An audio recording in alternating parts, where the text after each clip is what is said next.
My name is Felicity. I am 33 years old, and my parents disowned me for marrying a poor single father. My mother called his little girl extra baggage.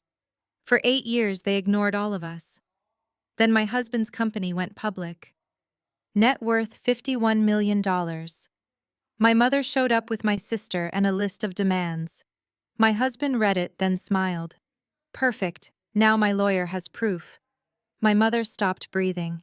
Before I continue this story, let me know where you are watching from in the comments below. Hit like and subscribe if you have ever had to stand up to a family who underestimated your worth. Growing up in a wealthy suburb meant keeping up appearances was the only rule. My mother Beverly ruled our household. My sister Ashley was her carbon copy. Ashley was the golden child. I became a special education teacher because I wanted to help people. My mother hated my career choice almost as much as she hated my choice in men. 8 years ago, I met Leo. He was a struggling software developer raising his 5-year-old daughter, Mia. His wife had passed away when Mia was a baby. When I brought Leo home, my mother took one look at his worn-out shoes and decided he was unacceptable. She told me that if I married a broke widower, I would be cut out of the family forever. She looked right at little Mia and told me that taking on another woman's child was taking on worthless extra baggage. I chose Leo and little Mia. I walked out and I never looked back. For 8 years, we built a beautiful life. Leo worked tirelessly on his supply chain software startup. I poured my heart into teaching. My family completely erased me from their lives. Then everything changed.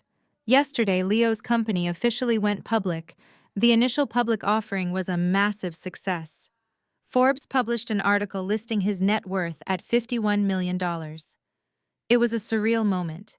Now we were sitting in one of the most exclusive steakhouses in the city, celebrating a victory that felt like a dream. Crystal chandeliers cast a warm glow over the mahogany tables. Leo reached across the white linen tablecloth and gently took my hand. "We did it, Felicity," he whispered to me. I squeezed his fingers, feeling an overwhelming sense of pride. Mia was safely at a friend's sleepover, giving us a rare night alone to process the magnitude of what had just happened. I took a slow sip of my water, feeling completely at peace. But that hard-earned peace was about to be shattered in the most public way possible. I heard the sharp, aggressive clicking of high heels on the hardwood floor approaching our table, the demanding, impatient footsteps of my mother. I froze. My racing heart began to pound violently against my ribs. I slowly raised my eyes and my blood ran cold. Standing right in front of our table was my mother Beverly. She was wearing a tailored designer suit to project maximum authority. Right beside her stood my sister Ashley, holding an expensive designer handbag and wearing a familiar, smug expression. I had not seen them in 8 years. The toxic bitterness in their eyes was exactly as I remembered it. I felt the air leave my lungs. Leo immediately sensed my rising panic. He sat up straight, his protective instincts kicking in instantly. He vividly remembered the profound cruelty they had inflicted upon me. "Felicity," my mother said. Her voice was loud and sharp, completely out of place in the quiet elegance of the restaurant. She did not say hello. She did not offer a single word of congratulations. Instead, she glared down at me with absolute contempt. "You look terrible," my mother continued, ensuring her voice carried to the neighboring tables. "I suppose living in mediocrity for almost a decade really takes a toll on a person." I opened my mouth to speak, but my throat was completely dry. The sudden ambush had triggered years of deeply buried trauma. I felt like I was back in her living room being told I was an absolute failure. Ashley crossed her arms and smirked. "Mom is right.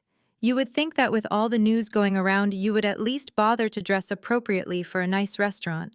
But I guess you cannot buy class." People at the tables next to us were starting to stare. I could feel their curious eyes on me.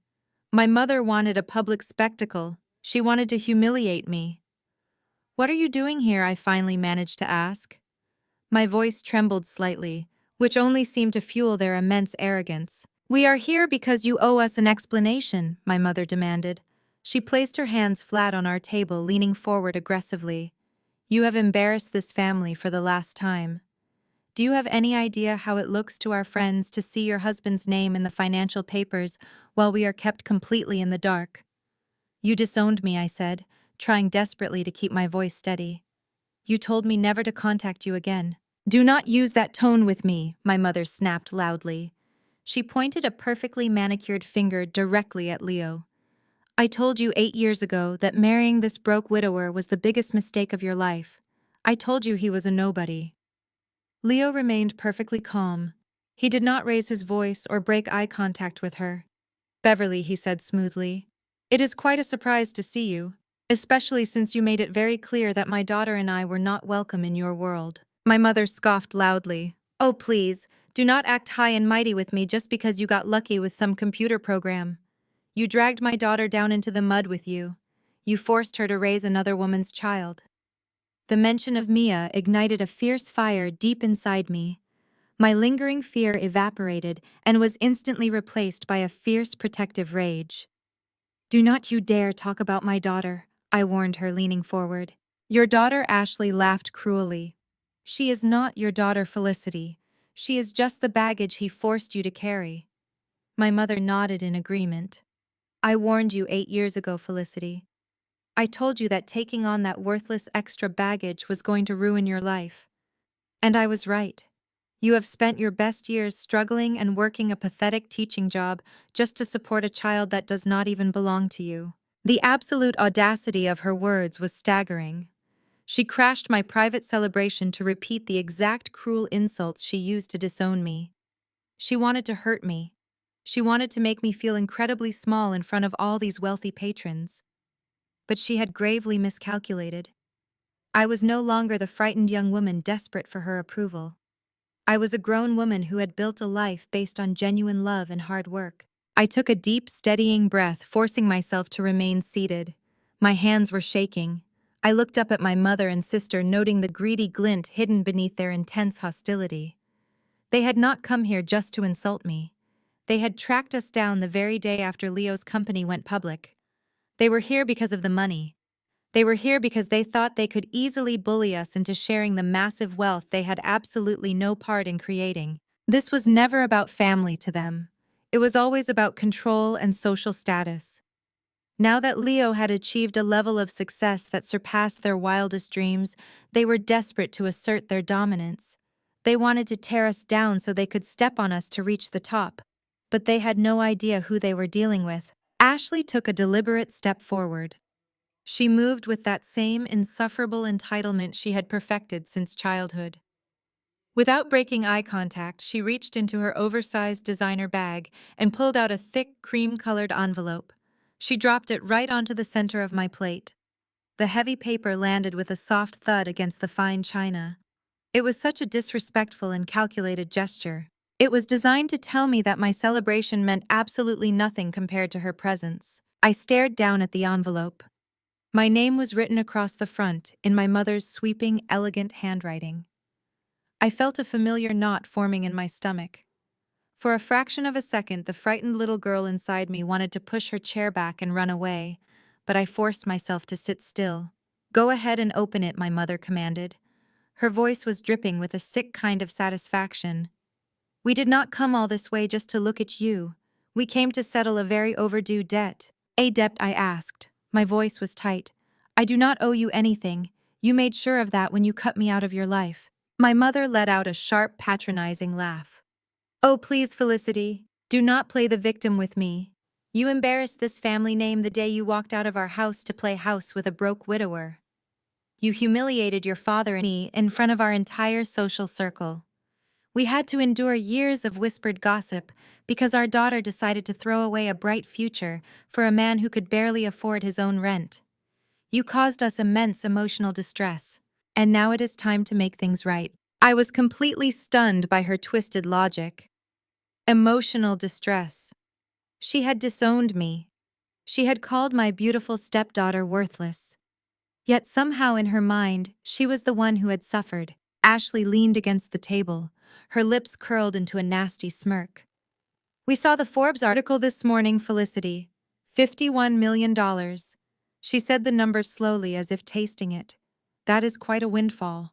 So Mom and Dad decided it was time to forgive and forget. We are willing to welcome you back into the family. But reconciliation comes with a price, especially considering the years of suffering you put our parents through. I felt physically sick. The sheer greed radiating from them was suffocating. They did not miss me. They did not want to repair our relationship. They saw a dollar sign next to my husband's name and suddenly decided it was time to play family again. Read it, my mother insisted, pointing at the envelope. It is a very reasonable list of expectations. If you want us to pretend you exist again, this is what it will take. My hands were trembling so badly I could barely break the seal on the envelope. I pulled out a single sheet of heavy cardstock. It was a typed list. It was formatted like a formal business contract. I started to read the words and a wave of pure, blinding rage washed over me. Item number 1 demanded an immediate wire transfer of $3 million to a corporate account under Ashley's name. I knew Ashley had opened a luxury fashion boutique a few years ago. I had seen the grand opening photos on social media through mutual acquaintances. The demand explicitly stated the money was to inject capital into her failing business. They wanted me to fund my sister's vanity project. Item number 2 demanded a $5 million contribution to what they referred to as a retirement and lifestyle fund for my parents. They wanted $5 million just for existing. They wanted $5 million from the man they had once called a nobody. But item number 3 was the one that made my vision blur. It demanded that Leo release a public statement to the financial press. They wanted him to officially claim that his highly successful supply chain startup was built using seed money provided by my parents. They wanted to steal the credit for his life's work. They wanted the world to believe that his brilliant mind and relentless late nights were actually funded by their generosity. It was a complete fabrication. Leo had built his company from scratch. He coded in the middle of the night while I graded papers and took care of Mia. We ate cheap pasta for years to keep his dream alive. My parents had contributed absolutely nothing but judgment and cruelty. And then there was item number 4. You will assume full legal responsibility for the 2016 commercial loan in exchange for your reinstatement into the family. I stared at that last line, feeling a deep sense of confusion mixed with my overwhelming anger. What commercial loan? What were they talking about? I had never taken out a commercial loan in my life. The demand was so specific and so strange. But the absolute audacity of the entire document made it hard to focus on just one detail. I looked up from the paper. My breathing was shallow and fast. I wanted to scream at them. I wanted to tear the paper into 100 pieces and throw it in their faces. I wanted to ask them how they could be so morally bankrupt. The trauma of my past and the fierce protectiveness of my present were colliding violently. I opened my mouth to unleash 8 years of suppressed anger. But before I could utter a single word, I felt a warm, steady hand cover mine. It was Leo. He did not look angry. He did not look intimidated. He looked remarkably calm, the kind of calm that comes right before a devastating storm. His touch instantly grounded me. It pulled me back from the edge of my panic and reminded me that I was not alone anymore. Leo gently slid the cream-colored paper out from under my trembling fingers. He picked it up and leaned back in his chair. He took his time. He methodically read down the list of demands, his eyes scanning each line with the focused intensity of a man who wrote complex software algorithms for a living. My mother crossed her arms, looking incredibly pleased with herself. She mistook his silence for submission. She thought she had him cornered. She assumed that a man who had just taken his company public would be desperate to avoid any sort of family scandal or negative public relations. We expect the wire transfers to be initiated by Monday morning. Leo, my mother said, her voice dripping with artificial sweetness. Once the funds clear, we can talk about arranging a nice little dinner to introduce Mia to her new grandparents. Assuming the child knows how to behave in polite company, of course. Leo finished reading. He neatly folded the paper in half. He did not frown. He did not yell. Instead, a slow, chilling, predatory smile spread across his face. It was a smile I had never seen before. It lacked any warmth. It was the expression of a man who had just watched his enemies willingly walk into a steel trap and lock the door behind themselves. He placed the folded envelope into his inner jacket pocket. He looked dead at my mother. His dark eyes locked onto hers with absolute unwavering authority. "Perfect," Leo said quietly. His voice was smooth and terrifyingly calm. "Now my lawyer has proof." The smug expression on my mother's face completely shattered. Her arms dropped to her sides. The color drained from her cheeks so fast she looked physically ill. "What are you talking about?" she demanded. Her voice had lost all its booming confidence. It was suddenly high and thin. Ashley looked confused and panicked. She took a step back, clutching her designer bag against her chest like a shield. "What proof?" she asked, looking nervously between Leo and our mother. "What does he mean, Mom?" Leo did not answer them. He did not offer a single word of explanation to ease their sudden terror. He simply raised his hand and made a subtle gesture to the restaurant's general manager, who had been hovering nervously near the kitchen doors. The manager hurried over immediately, followed by two large, burly security guards in dark suits. "These women are trespassing," Leo told the manager, his tone polite but firm. "They are harassing my wife and attempting to disrupt our private dinner. Please escort them off the premises immediately. If they resist, call the police."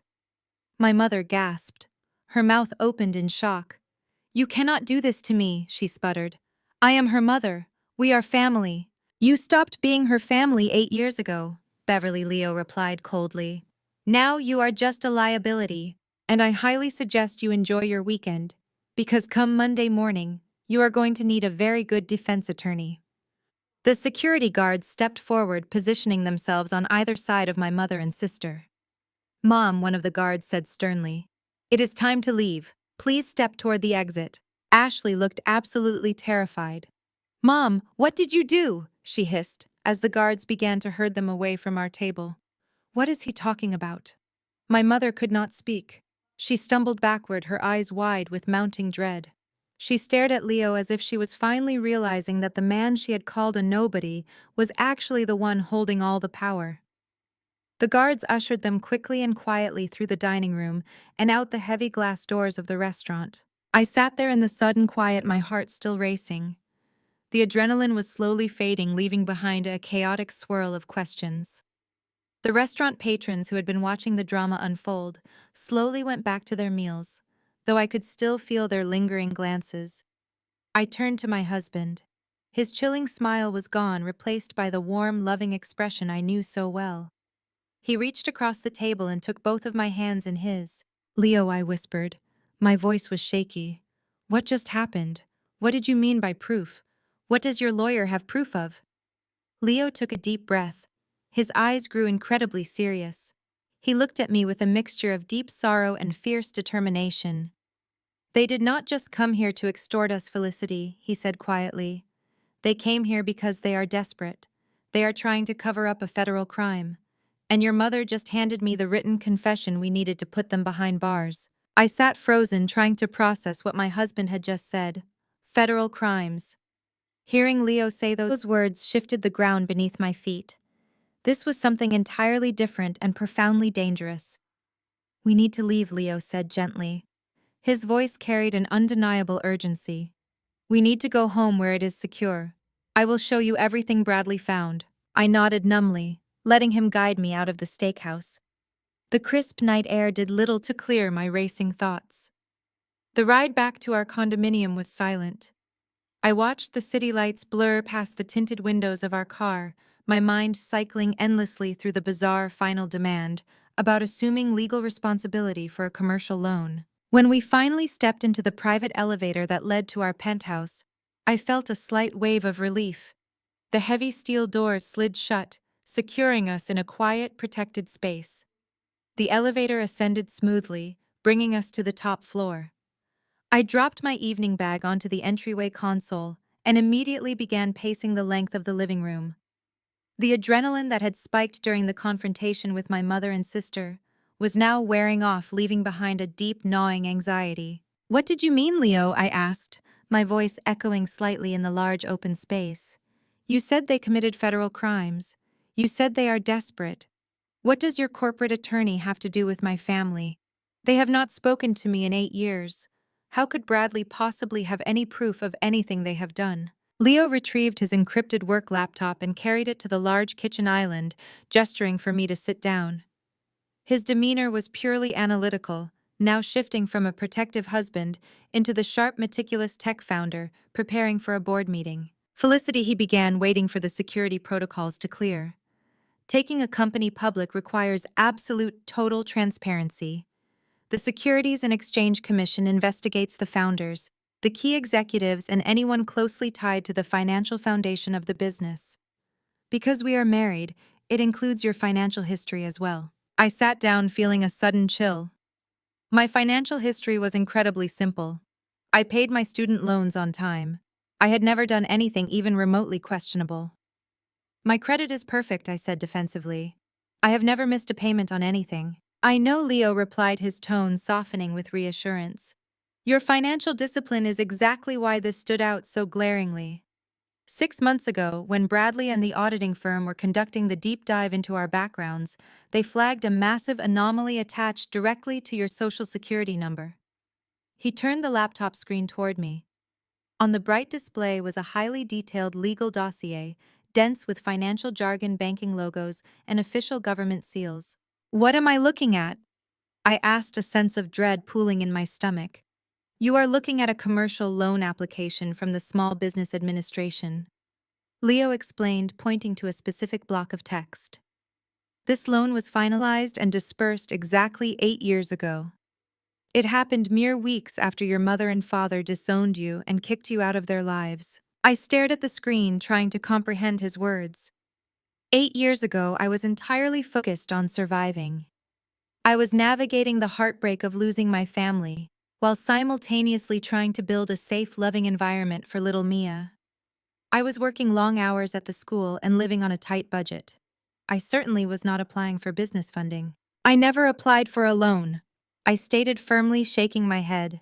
I have never owned a business. Why would my name be on a commercial loan document? Because they stole it, Leo said flatly. Beverly and Howard stole your identity. The room felt like it was spinning. I gripped the edge of the cool marble countertop to steady myself. My parents stole my identity. The concept was so incredibly violating that my brain initially refused to accept it. Leo tapped a key on his laptop and brought up a scanned image of the final signature page. There, right on the bottom line, was my name.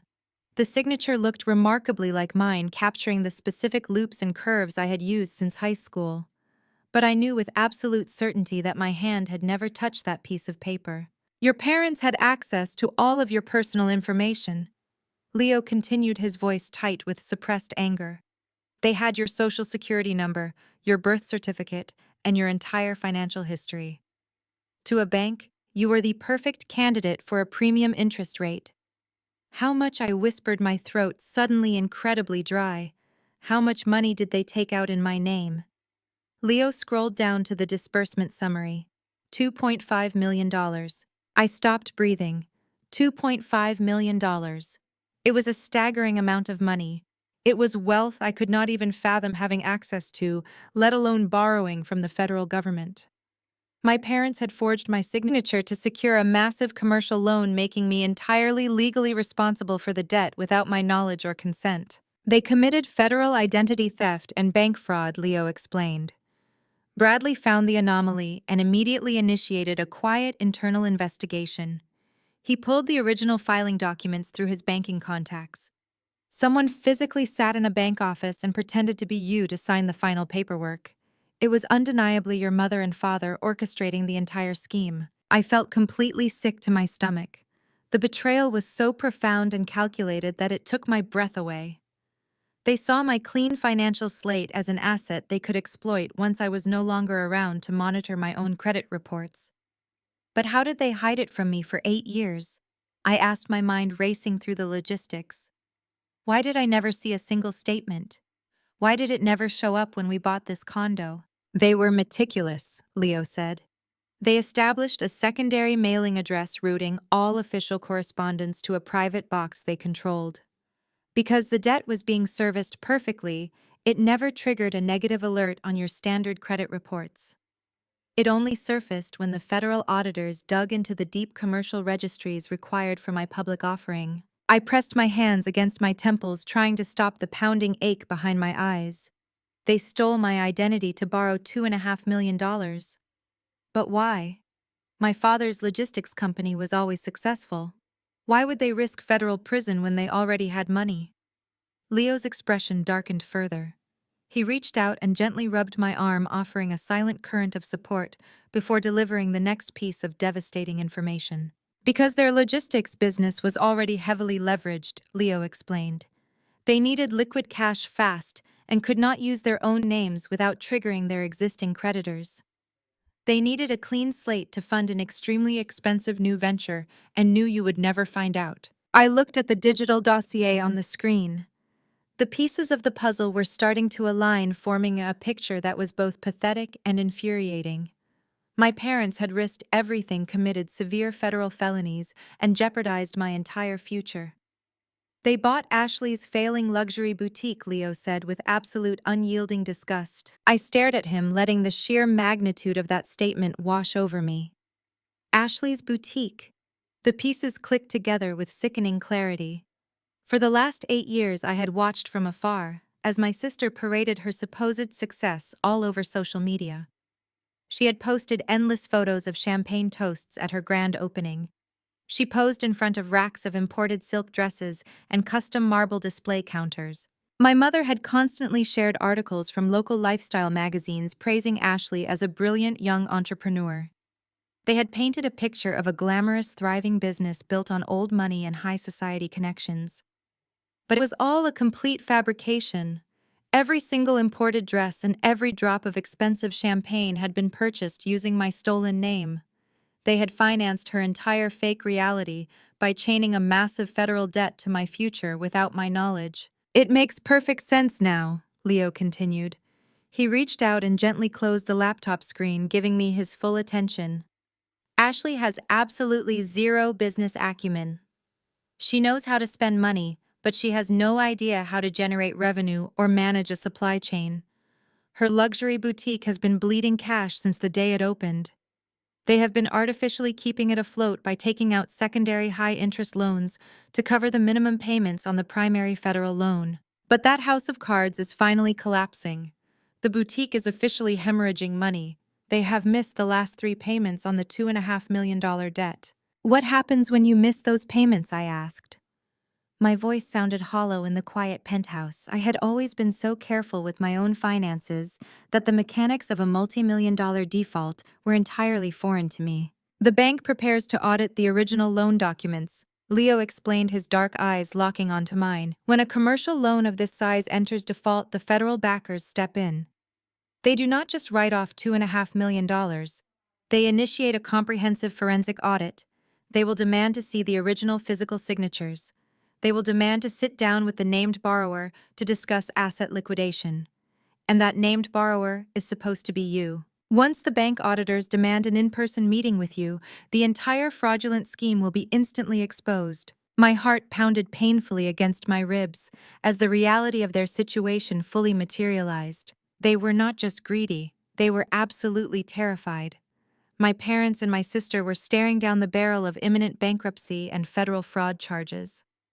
If the bank auditors discovered that Howard and Beverly had forged my signature to secure a federal loan, they would be facing years in federal prison. That is why they ambushed us tonight, I whispered, piecing the timeline together. It was not just because your company went public. It was because they are entirely out of time. Exactly, Leo said. He reached into his inner jacket pocket and pulled out the thick cream-colored envelope my sister had dropped on my plate at the steakhouse. He unfolded the heavy cardstock and smoothed it out on the kitchen island between us. When they saw the Forbes article naming my net worth at $51 million, they saw a lifeline. They saw a way to silently pay off the defaulting loan and avoid federal prison. But they are so incredibly arrogant that they could not just ask for help. They had to frame it as a punishment for your supposed betrayal. Leo turned the paper around so it faced me. He pointed a steady finger at the bottom half of the page. Look at item number 4, Felicity. Read it carefully. I leaned forward and forced my eyes to focus on the typed words. The ink seemed to mock me with its crisp, professional formatting. It read, "You will assume full legal responsibility for the 2016 commercial loan in exchange for your reinstatement into the family. Once you sign the necessary transfer documents acknowledging the debt as your own, we will agree to resume contact." I read the sentence 3 times. The pure malice of it was breathtaking. They wanted me to legally bind myself to their fraud. They were trying to manipulate my deeply buried desire for family connection into a shield for their criminal activity. They genuinely believed that I was still the vulnerable, desperate girl they had thrown out 8 years ago. They thought I would eagerly absorb a $2.5 million debt just for the privilege of being allowed back into their toxic inner circle. "Do you see what your mother just did?" Leo asked softly. A quiet intensity resonated in his voice. "She was so blinded by her own arrogance and her desire to humiliate you that she made a catastrophic mistake." I looked up at him, my mind racing. "What mistake?" "She put the extortion in writing," Leo said, tapping the paper. "In her rush to formally demand millions of dollars from us, she explicitly tied the reinstatement of your family relationship to the assumption of a specific fraudulent commercial loan. She documented her knowledge of the loan. She documented her demand that you take the fall for it. By handing us this piece of paper tonight, Beverly just gave us physical written evidence of extortion. She permanently and legally tied herself directly to the identity theft." The chilling, predatory smile I had seen at the restaurant slowly returned to my husband's face. "When Bradley saw the anomaly on your credit report, we only had suspicion," he explained. "We knew the signature was forged, but we needed concrete proof that your parents were the ones who orchestrated the fraud. We needed something that connected them to the crime beyond a reasonable doubt. We spent the last 6 months trying to figure out how to force them into a confession without tipping them off. And tonight, your mother literally printed one out, placed it in an envelope, and dropped it on your dinner plate." I leaned back against the tall kitchen stool. The sheer magnitude of their stupidity was staggering. My mother had always prided herself on being the smartest person in the room. She loved to control every narrative and manipulate every outcome. But her absolute disdain for me had clouded her judgment. She had underestimated my husband, and she had vastly underestimated me. "So what do we do now?" I asked. The fear that had gripped me all evening was entirely gone. It was replaced by a cold, hard resolve. They had stolen my name. They had funded my sister's vanity project with my stolen identity. They had crashed my private celebration to extort us. I was ready to fight back. "We give this document to Bradley first thing tomorrow morning," Leo said. "He will hand-deliver the entire dossier directly to his contacts at the Federal Bureau of Investigation. Your parents committed identity theft, bank fraud, and now documented extortion. The federal authorities will handle the rest. They will lose the boutique, they will lose their home, and they will very likely spend the next decade in federal prison. It is over, Felicity. You are finally safe from them." I looked down at the typed list of demands. A profound sense of relief washed over me. For 8 years, I had carried the heavy burden of their rejection. I had spent countless nights wondering why I was not good enough for my own mother. But seeing their actions laid bare in cold, hard legal terms finally severed that emotional chain. They did not reject me because I was flawed. They discarded me because I refused to be controlled. And when they needed a scapegoat for their financial crimes, they did not hesitate to use the daughter they had thrown away. "We are going to make them pay for this, Leo," I said, my voice steady and resolute. "We are not going to hide. We are not going to protect their reputation." Leo nodded, his dark eyes shining with fierce pride. "I promise you, Felicity. They are going to face the full consequence of every single choice they made." We spent the next hour reviewing the rest of Bradley's dossier. We looked at the secondary loans, the fake mailing addresses, and the desperate financial maneuvers my parents had executed to keep their sinking ship afloat. Every document reinforced the reality that they were completely out of options. They had cornered themselves. As midnight approached, the exhaustion of the day finally began to catch up with me. The emotional whiplash of celebrating an IPO, being ambushed by my estranged family, and discovering a massive federal fraud scheme had drained my energy. Leo gently closed the laptop and wrapped his arms around me, holding me close in the quiet sanctuary of our kitchen. "Tomorrow we call Bradley," he murmured, kissing the top of my head. "Tonight we just breathe." We won, Felicity. They cannot hurt you anymore. I closed my eyes and leaned against his chest, listening to the steady, reassuring rhythm of his heartbeat. I believed him. We had the evidence. We had the legal power. We had the upper hand. The nightmare was finally coming to a close. I felt a deep, comforting sense of security wrap around me. But that fragile peace was destined to be short-lived. My family had built their entire identity on control and dominance. They were not going to sit quietly and wait for Monday morning. They were cornered, desperate, and incredibly dangerous. We went to sleep believing the financial war was the only battle we had to fight. We had no idea that while we were reviewing loan documents in our penthouse, my mother and sister were plotting a completely different kind of attack. They knew the money was out of reach for the weekend, so they decided to go after the one thing in the world I loved more than anything else. They were preparing to cross the ultimate boundary. The financial extortion was merely the beginning. The real devastation was waiting for us the very next morning when the phone on my nightstand would ring and plunge us into a nightmare I could never have anticipated. The sharp trill of my cell phone shattered the quiet calm of our bedroom just after 8 o'clock. I had been sitting at the edge of the mattress feeling a profound sense of relief after our long night of reviewing legal documents.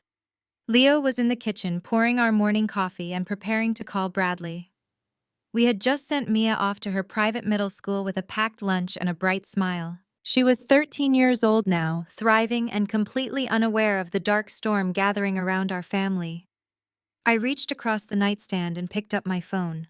The caller identification displayed the main office number for Oak Ridge Academy, where Mia attended 7th grade. A cold spike of adrenaline hit my chest. Schools rarely called this early in the morning, unless something was terribly wrong. I swiped the screen to answer and pressed the phone against my ear. "This is Felicity," I said, trying to keep my voice steady. "Mrs. Sterling," Principal Davis replied. Her voice sounded strained and unusually formal. "I am so sorry to disturb you this morning, but we have a highly concerning situation developing in the main office. 2 women are here demanding to take Mia out of class. They are claiming to be your mother and your sister." My blood turned to absolute ice. The phone felt incredibly heavy in my hand. I could not process what I was hearing. My mother and my sister were at my daughter's school. They had crossed the city and somehow bypassed the front gate security protocols. They were actively trying to pull a 13-year-old child out of her classroom. "Do not let them anywhere near her," I practically shouted into the receiver. The sheer panic in my voice caused Leo to drop his coffee mug on the kitchen counter and sprint into the bedroom. "They have absolutely no legal right to see her. They are not authorized contacts. Please tell me Mia is safe." "Mia is currently secured in my private office behind a locked door," Principal Davis assured me. "Our security guard is stationed right outside. But these women are being incredibly disruptive. Your mother is causing a massive scene in the reception area. She is telling my administrative staff that there is a severe family emergency and that you are mentally unfit to care for the child. She is demanding immediate custody for the day." I felt a wave of nausea wash over me. The financial extortion we had discovered last night was horrible, but this was a completely different level of depravity. They knew we had the power to destroy them legally. They knew their boutique and their fraudulent loan were about to be exposed to the federal authorities. So they decided to use a child as a psychological bargaining chip. They wanted to kidnap my daughter to force my husband and me into submission. "We are leaving right now," I told the principal. "Call the local police and report a trespass. Do not let them leave with my child." I hung up the phone and looked at Leo. He did not even need to ask what had happened. He had heard enough of my side of the conversation to understand the threat. His jaw was clenched so tight I could see a muscle feathering in his cheek. The calm, analytical tech founder from last night was entirely gone. In his place was a father who had just been told his daughter was being hunted. "They are at the school," I choked out, grabbing my shoes and my keys. "Beverly and Ashley are trying to pull Mia out of class. They are telling the principal I am mentally unstable." Leo did not say a single word. He grabbed his keys and we ran out the door. We sprinted down the hallway to the private elevator. The descent to the parking garage felt like it took hours. My mind was racing with terrifying scenarios. Mia was just 5 years old when my mother looked right at her and called her worthless extra baggage. Mia remembered that day. She remembered the cruel woman who had made me cry and told me I was ruining my life. Now that same woman was trying to drag her out of her school. We jumped into Leo's car and sped out of the parking garage. The drive across town to Oak Ridge Academy was agonizing. The morning traffic seemed deliberately slow. I clutched the passenger door handle, my knuckles turning white. I was shaking with a combination of pure terror and a fiercely protective rage. This was no longer just about a forged commercial loan or a failing luxury boutique. This was no longer about them wanting $5 million for a retirement fund or stealing credit for my husband's success. The stakes had fundamentally shifted. They had crossed the ultimate boundary. They had targeted my child. Leo had his phone connected to the car's speaker system. He dialed Bradley, our corporate attorney, while navigating the heavy city traffic. Bradley answered on the first ring, expecting to discuss the federal fraud dossier we had compiled the night before. Bradley dropped the financial paperwork, Leo commanded. His voice was a low, dangerous growl. Beverly and Ashley are currently attempting to abduct Mia from her middle school. They are claiming Felicity is mentally unfit. I need you to draft a preemptive cease and desist order immediately. I also need you to contact the local police precinct and get an officer dispatched to Oak Ridge Academy right now. I could hear the shock in Bradley's voice over the speakers. They are at the school, Leo. That is incredibly reckless. They are escalating because they know the commercial loan is defaulting. They are looking for direct leverage. I do not care why they are doing it, Leo snapped, taking a sharp turn onto the main avenue. I just need the legal authority to destroy them if they get anywhere near my daughter. Email me the cease and desist order right now. Sending it to your phone as we speak, Bradley confirmed. Do not engage them physically, Leo. Let the police handle the trespassing charges. We already have them on wire fraud and extortion. Do not give them any ammunition to use against you in family court. Leo ended the call just as the pristine brick buildings of Oak Ridge Academy came into view. The school was a quiet, exclusive campus, surrounded by tall, wrought iron fences and manicured lawns. It was a place designed to keep children safe and insulated from the chaotic outside world. But my mother had always believed that rules did not apply to her. She believed her social status gave her the right to invade any space and demand whatever she wanted. Leo threw the car into a parking space right in front of the main administrative building.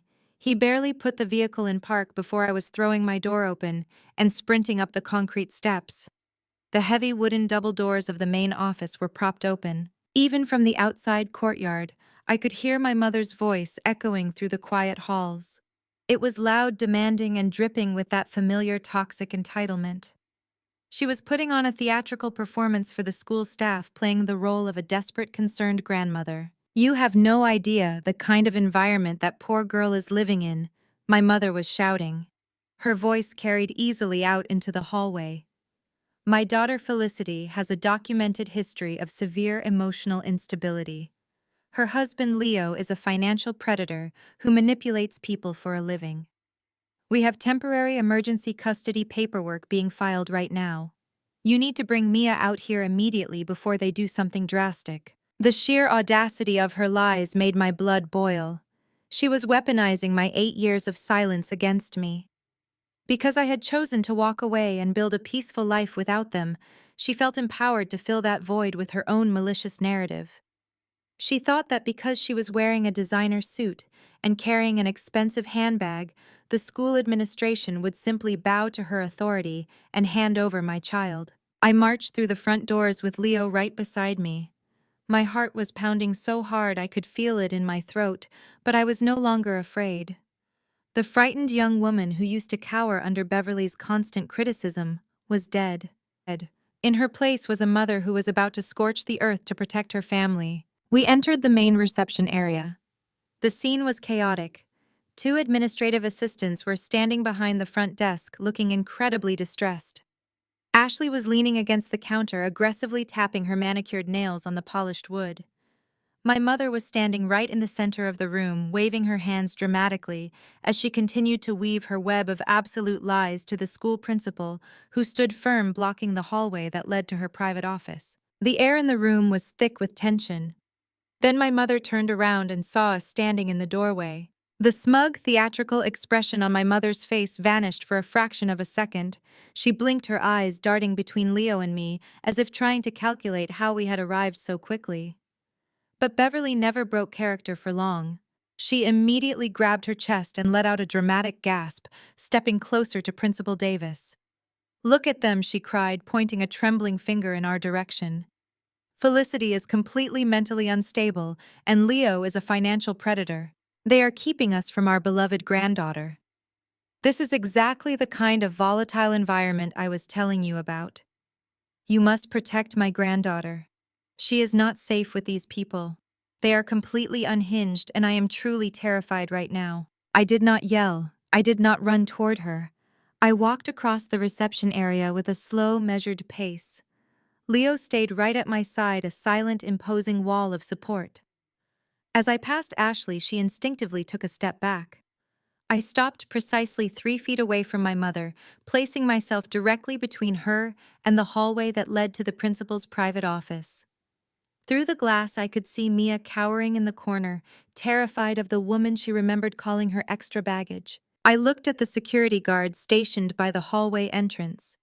He gave me a brief, reassuring no, confirming that my daughter was safe behind a locked, heavy wooden door, protected from any further emotional harm today. I turned my attention to the principal. "Principal Davis," I said, my voice projecting clearly through the large, quiet room. "I am incredibly sorry for the disruption these women have caused your staff this morning. I assure you this situation will be handled immediately." My mother scoffed loudly, throwing her hands in the air. "Handled," she mocked. "You cannot handle your own life, Felicity. That is why we are here. We are taking emergency custody of Mia before your poor choices ruin that sweet child forever." I locked eyes with my mother.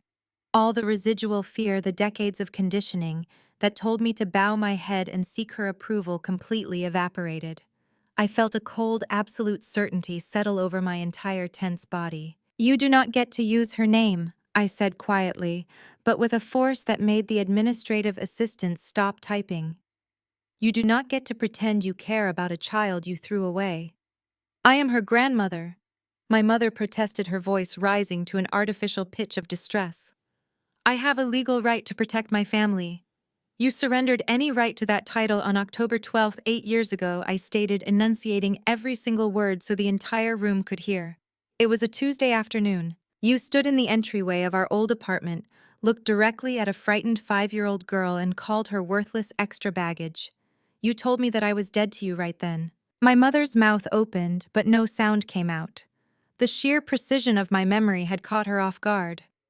Principal Davis narrowed her eyes at Beverly, clearly beginning to see through the artificial grandmotherly concern.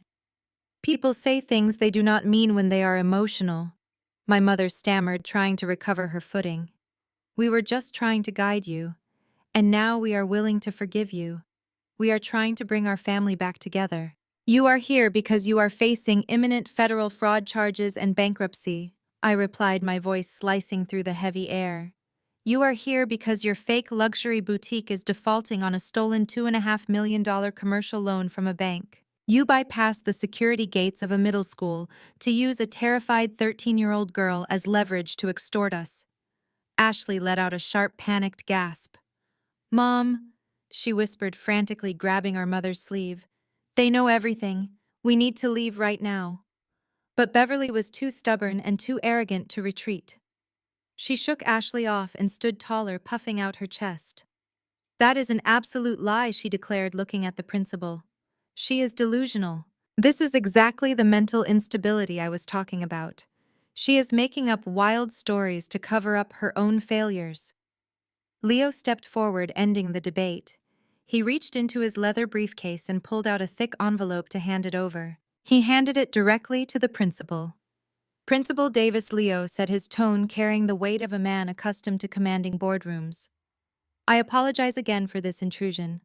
Inside this envelope is a preemptive cease and desist order prepared by our corporate attorney. It officially bars Beverly and Ashley from coming within 500 feet of Mia or this school campus. It includes a full legal summary of their documented extortion attempts from last night." Principal Davis took the envelope. She looked from the legal document to my mother, and her expression hardened into a glare of sheer administrative authority. I understand, Mr. Sterling, she said firmly.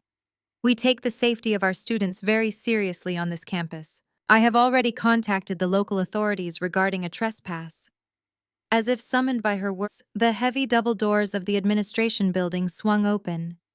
Two uniformed police officers walked into the reception area, their radios crackling softly in the tense quiet of the room. Is there a problem here? One of the officers asked, looking between the school staff and our standoff. Yes, Officer Principal Davis said, stepping out from behind her desk.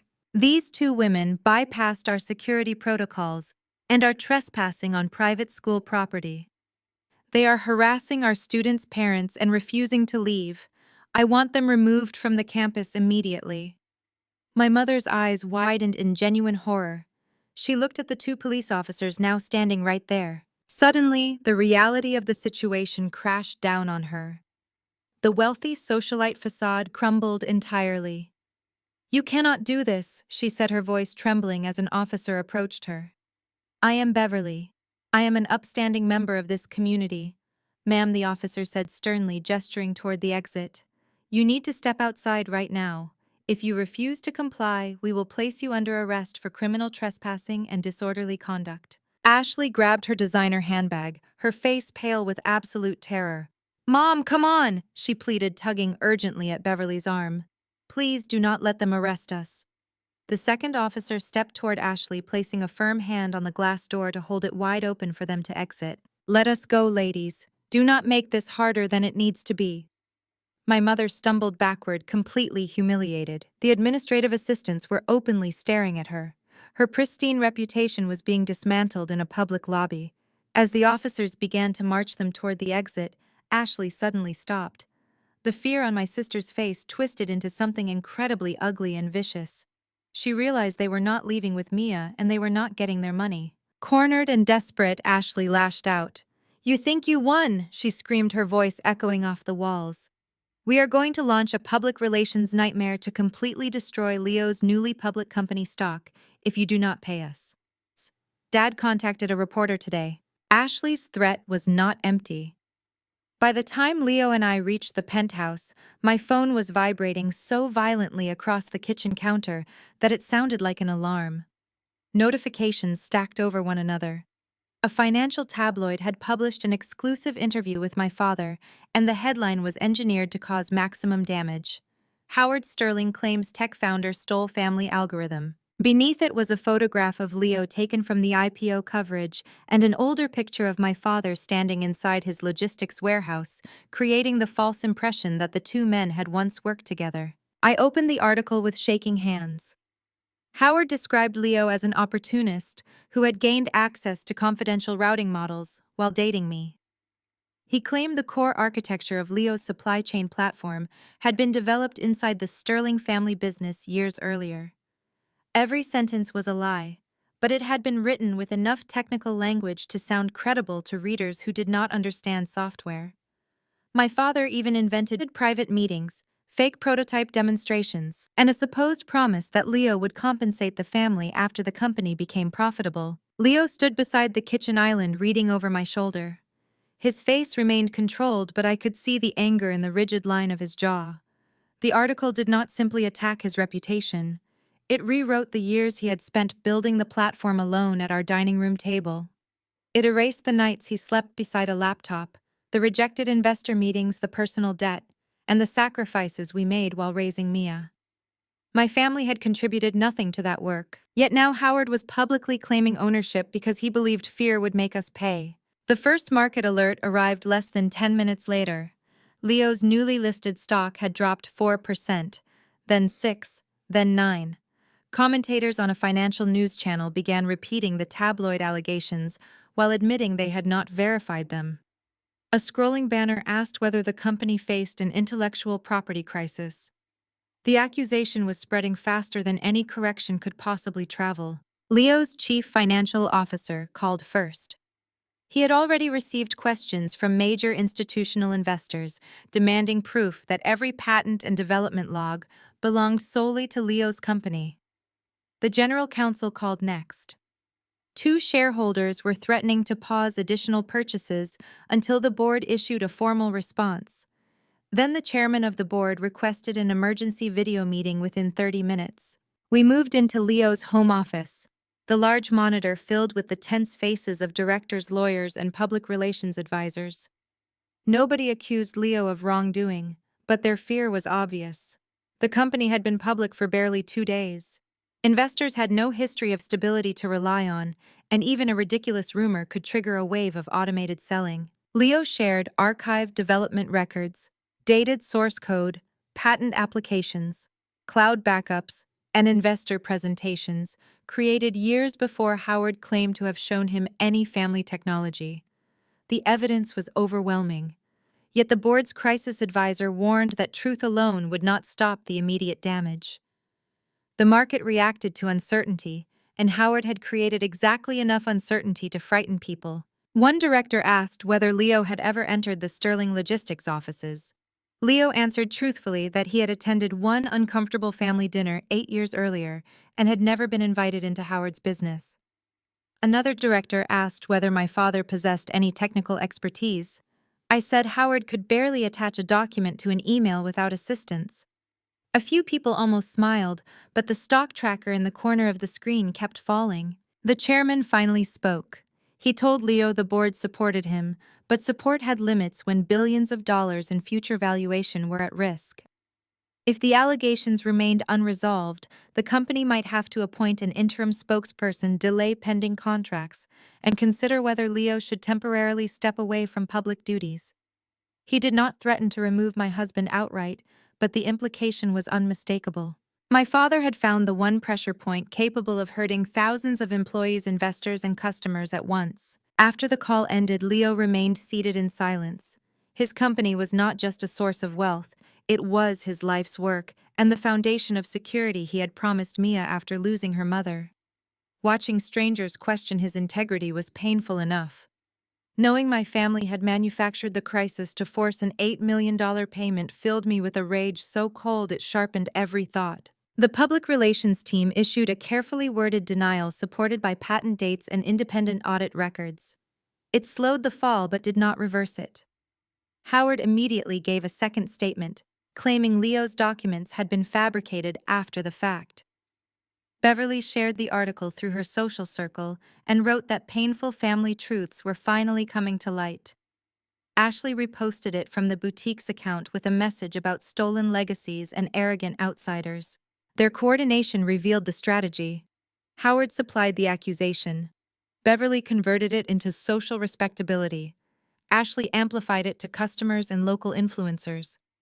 They were building a wall of noise around a complete lie, betting that we would pay before the truth could dismantle it. By noon, reporters were outside Leo's headquarters. Employees entering the building were filmed and questioned. One major customer postponed a contract signing until the ownership dispute was resolved. A venture analyst downgraded the stock from buy to hold, citing reputational uncertainty rather than evidence. Every development was immediately forwarded to me by the corporate communications team, and each alert felt like another deliberate blow. Then Beverly sent a single text message from an unfamiliar number.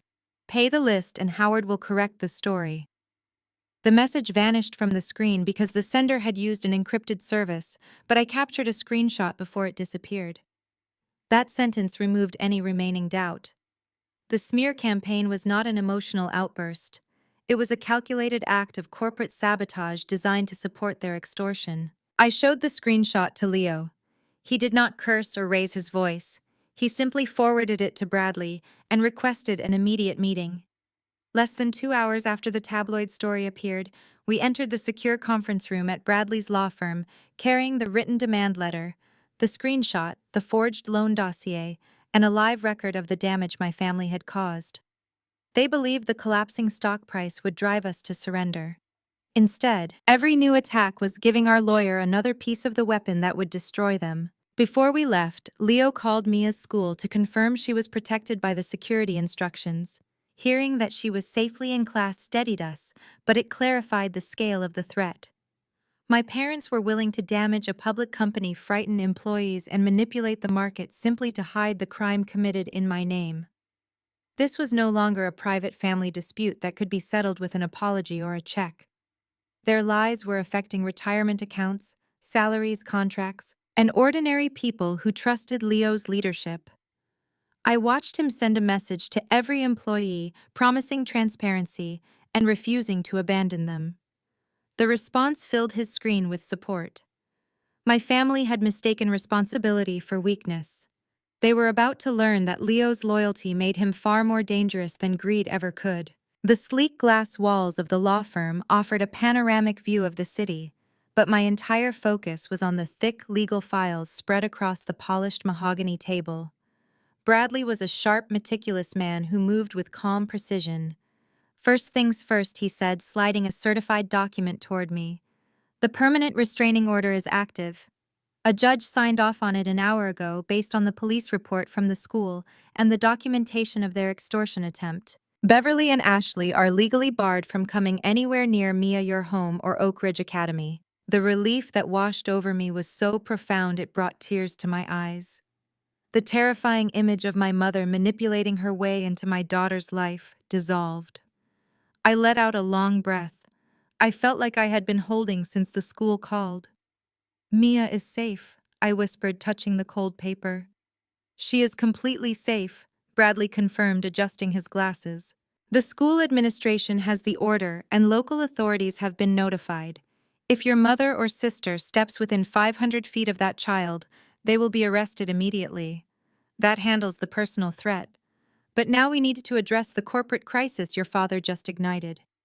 Bradley turned his attention to a large monitor on the wall displaying the plunging trajectory of Leo's stock.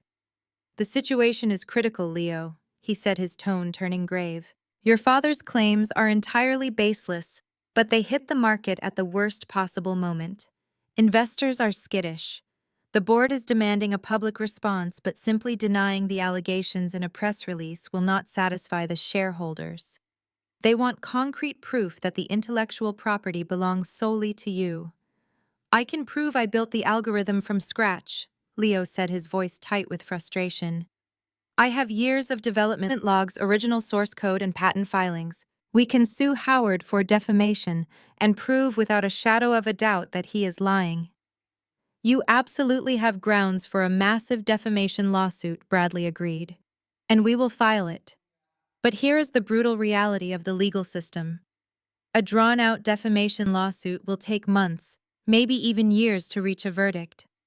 During that entire time, the dark cloud of litigation will hang over your company. The stock will remain depressed. Your investors will pull out, and the board might be forced to ask you to step down as chief executive officer until the matter is resolved. By the time we win the lawsuit, the company could be completely destroyed. That is exactly what they want. I realized, feeling a cold knot of dread form in my stomach. They are holding his company hostage. They know we have the money, so they are trying to bleed us dry through public panic. Exactly, Bradley said, leaning forward. They are running a textbook smear campaign to force a quick settlement. If we fight them through standard channels, we lose the war of attrition. We cannot wait for the wheels of justice to turn. We need a silver bullet to end this immediately. What kind of silver bullet? Leo asked, his dark eyes narrowing. We need to destroy their credibility instantly and publicly, Bradley explained. We need irrefutable proof that they are actively trying to extort you and that they committed the original identity theft to secure that commercial loan. The federal fraud investigation is underway, but the FBI moves slowly. We need a confession, and we need it on a verified recording. You want us to get them to confess to federal crimes on tape? I asked, my heart skipping a beat. Yes, Bradley stated bluntly. The written demand letter they gave you at the restaurant is excellent evidence, but a smart defense attorney will claim it was a misunderstood business proposal. If we can bait them into verbally confirming that they forged your signature for the $2.5 million loan and that this tabloid article is just a ploy to force you to pay their debt, we can end this today. We take that recording straight to the authorities and the board. The smear campaign collapses the moment they are arrested for extortion. The room fell silent as the weight of Bradley's strategy settled over us. It was a massive risk. My family was arrogant, but they were not entirely stupid. They would be on guard. If Leo approached them, they would immediately suspect a trap. They despised him and would never speak openly in his presence. I looked down at my hands. They were trembling slightly, but my mind was crystal clear. I knew exactly what had to be done. They will not confess to you, Leo, I said softly, breaking the silence. They think you are a predator, but they think I am weak. They still see me as the terrified little girl they threw out 8 years ago. I turned to Bradley, my resolve hardening into solid steel. I have to be the one to do it. I have to meet with them alone. Felicity no, Leo protested immediately, reaching for my hand. I will not put you in a room with them. They are dangerous. I squeezed his fingers tightly. It is the only way, Leo. To save your life's work, I have to pretend to break. I have to make them believe their smear campaign worked. I will tell them I am terrified of losing the money. I will beg them to stop the bad press in exchange for paying off the commercial loan. Their ego will not let them resist bragging about their brilliant plan. I will get the confession we need to put them away for good.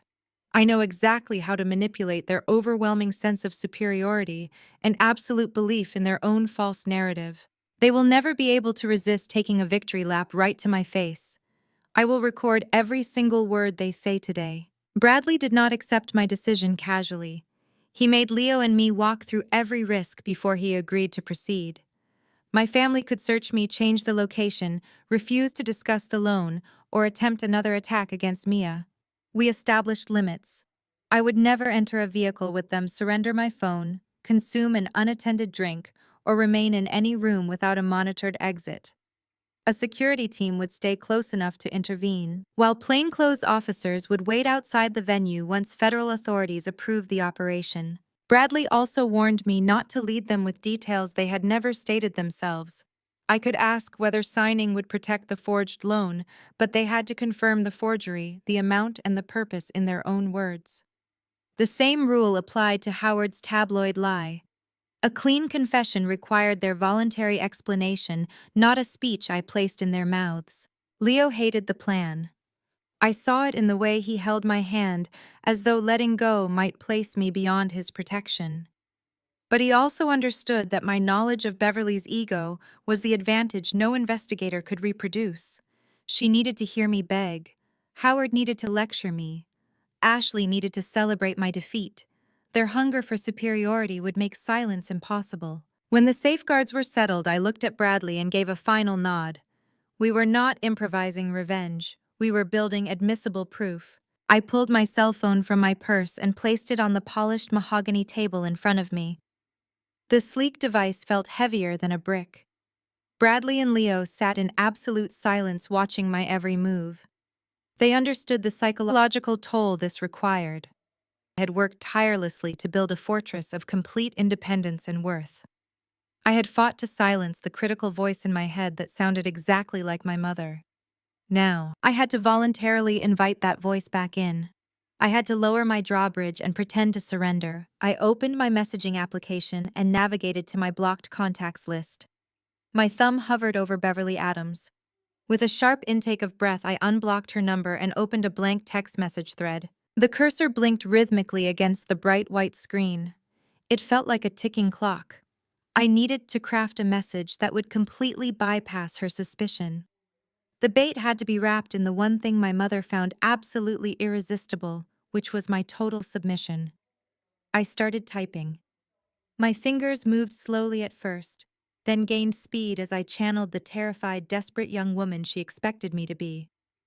Mom, please, you have to stop Dad from talking to the press. The tabloid article is completely destroying Leo. His company stock is plunging, and the board of directors is threatening to oust him by the end of the week. We are losing everything. Please, I am begging you. I am ready to pay the demands. I will give you the money for the retirement fund and for Ashley. Just tell me how to make the bad press disappear. I read the words back to myself. My stomach churned with genuine revulsion. It was pathetic and pleading, and it perfectly mirrored the dynamic she had always demanded from our relationship. I pressed send before I could second-guess my strategy. The message flew across the digital space, delivering my false surrender directly into the hands of the enemy. I placed the phone face down on the table and folded my hands in my lap. "Now we wait," I said quietly. The atmosphere in the conference room was incredibly tense. Leo reached out and covered my hands with his, offering that steady grounding warmth I relied on. Bradley remained perfectly still, his analytical mind likely running through the legal permutations of our trap. We did not have to wait long. Less than 5 minutes later, my phone vibrated against the hardwood surface. The harsh buzzing sound made me jump. I flipped the device over. A new message from my mother was glowing on the lock screen. I swiped to open it and read the text aloud, so Leo and Bradley could hear. Her response was not just a victory lap. It was a masterclass in arrogant triumph. "Well, Felicity, it seems reality has finally caught up with you," she had written. "I always knew that playing house with that financial predator would ruin you. You should have stayed loyal to the people who actually raised you. Your father and I discussed it, and we are willing to show you mercy. But we are doing this on our terms now. We do not trust your husband or his shady lawyers. You will bring the signed commercial loan transfer documents and confirmation of the wire transfers to Ashley this Saturday night." I paused, letting her twisted logic hang in the air. She was doubling down on the commercial loan demand, directly tying it to the extortion money in a text message. Bradley nodded encouragingly, gesturing for me to continue reading. "She is hosting the grand relaunch gala event for her luxury boutique this weekend." My mother's message continued. "She has rented out the entire lower floor of the gallery building downtown. You will arrive at exactly 8 at night. You will enter through the back and come directly to the VIP boardroom overlooking the main floor. The entire city elite will be downstairs celebrating your sister. You will sit in that room and sign over everything we demanded. Only then will your father call his reporter friend and retract the story. Do not be late, and do not disappoint us again." I dropped the phone back onto the table. A cold, chilling realization washed over me. This was never just about the money for them. It was about dominance. It was about public humiliation. My mother did not just want to steal millions of dollars from my husband. She wanted to force me to surrender while physically surrounded by the high society elite she worshipped. She wanted me sitting in a glass-walled boardroom, looking down at my sister's fake success, knowing that I was the one paying for all of it. She wanted to cement her absolute control over my life while the rest of the city drank expensive champagne and celebrated her golden child.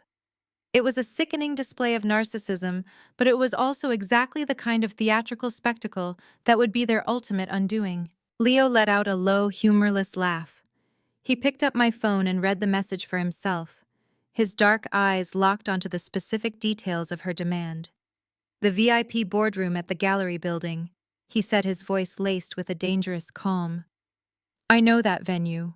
The boardrooms there are essentially soundproof glass boxes designed for corporate deal-making during large events. They are private but highly visible. She wants to put you on display. She wants to look down at the party and know she broke you. But she just handed us the perfect controlled environment." Bradley leaned forward, steepling his fingers together. "She also just confirmed the location and the time for the trap," Bradley noted. "We need to make sure the recording is flawless."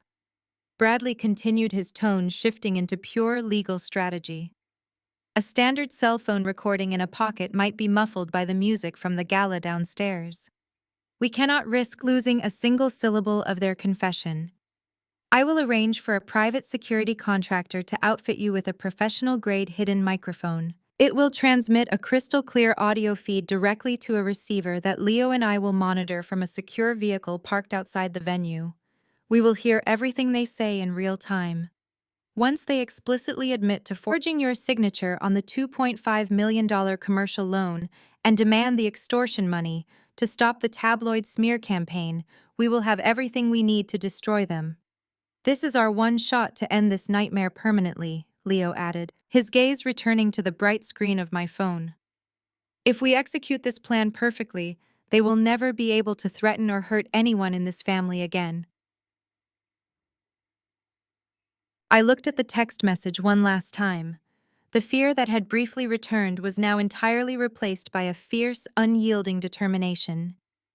"I will do whatever it takes to protect my own family," I told them both. My mother desperately wanted a public spectacle. She wanted a grand theatrical victory to prove to the entire world that she had conquered her rebellious daughter. But she had absolutely no idea what was actually coming for her. This coming weekend, I would bravely walk right into her carefully laid trap and permanently snap the heavy steel jaws shut forever. The next 4 days moved with a terrifying but calculated momentum. Our penthouse essentially transformed into a war room. Bradley practically moved in bringing stacks of federal statutes and coordinating tirelessly with his legal team. On Wednesday morning, he arrived with a fresh pot of coffee and a thick file detailing the specific recording laws for our state. I sat at the kitchen island while he spread the documents out across the marble counter. "We have a massive advantage here. Felicity," he explained, pointing to the text. "We live in a single-party consent state. That means as long as you are an active participant in the conversation, you can legally record every single word without notifying your mother or your sister. The audio will be completely admissible in a federal court, and they will have absolutely no legal grounds to have it suppressed." Hearing him confirm the legality of our plan solidified my resolve. I had spent time worrying that a technicality might let them slip through our fingers. But Bradley had anticipated every defense. He spent the rest of that afternoon coordinating directly with his contacts at the Federal Bureau of Investigation and the local law enforcement agencies. He formally submitted the written extortion demands. My mother had dropped on my plate alongside the comprehensive dossier proving the forged commercial loan documents. Because federal bank fraud was involved, the authorities were highly motivated to act. They agreed to place plainclothes officers around the perimeter of the gallery building during the gala. We had the full weight of the federal government quietly backing our play. While Bradley handled the legal and federal coordination, Leo focused entirely on the technological execution of our trap. My husband had built his $51 million fortune on flawless technical architecture, and he was applying that exact same rigorous standard to protecting our family.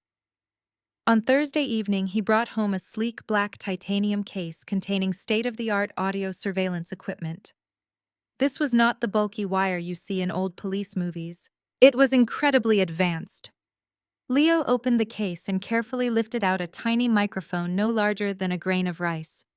"This is military-grade audio capture," he murmured, his dark eyes focused with intense concentration. "We are going to seamlessly integrate this into your clothing. It will not just record locally. It is designed to broadcast a crystal-clear encrypted audio feed directly to a secure server I have set up on my laptop. Bradley and I will be parked in a dark-tinted surveillance vehicle exactly 1 block away from the gallery.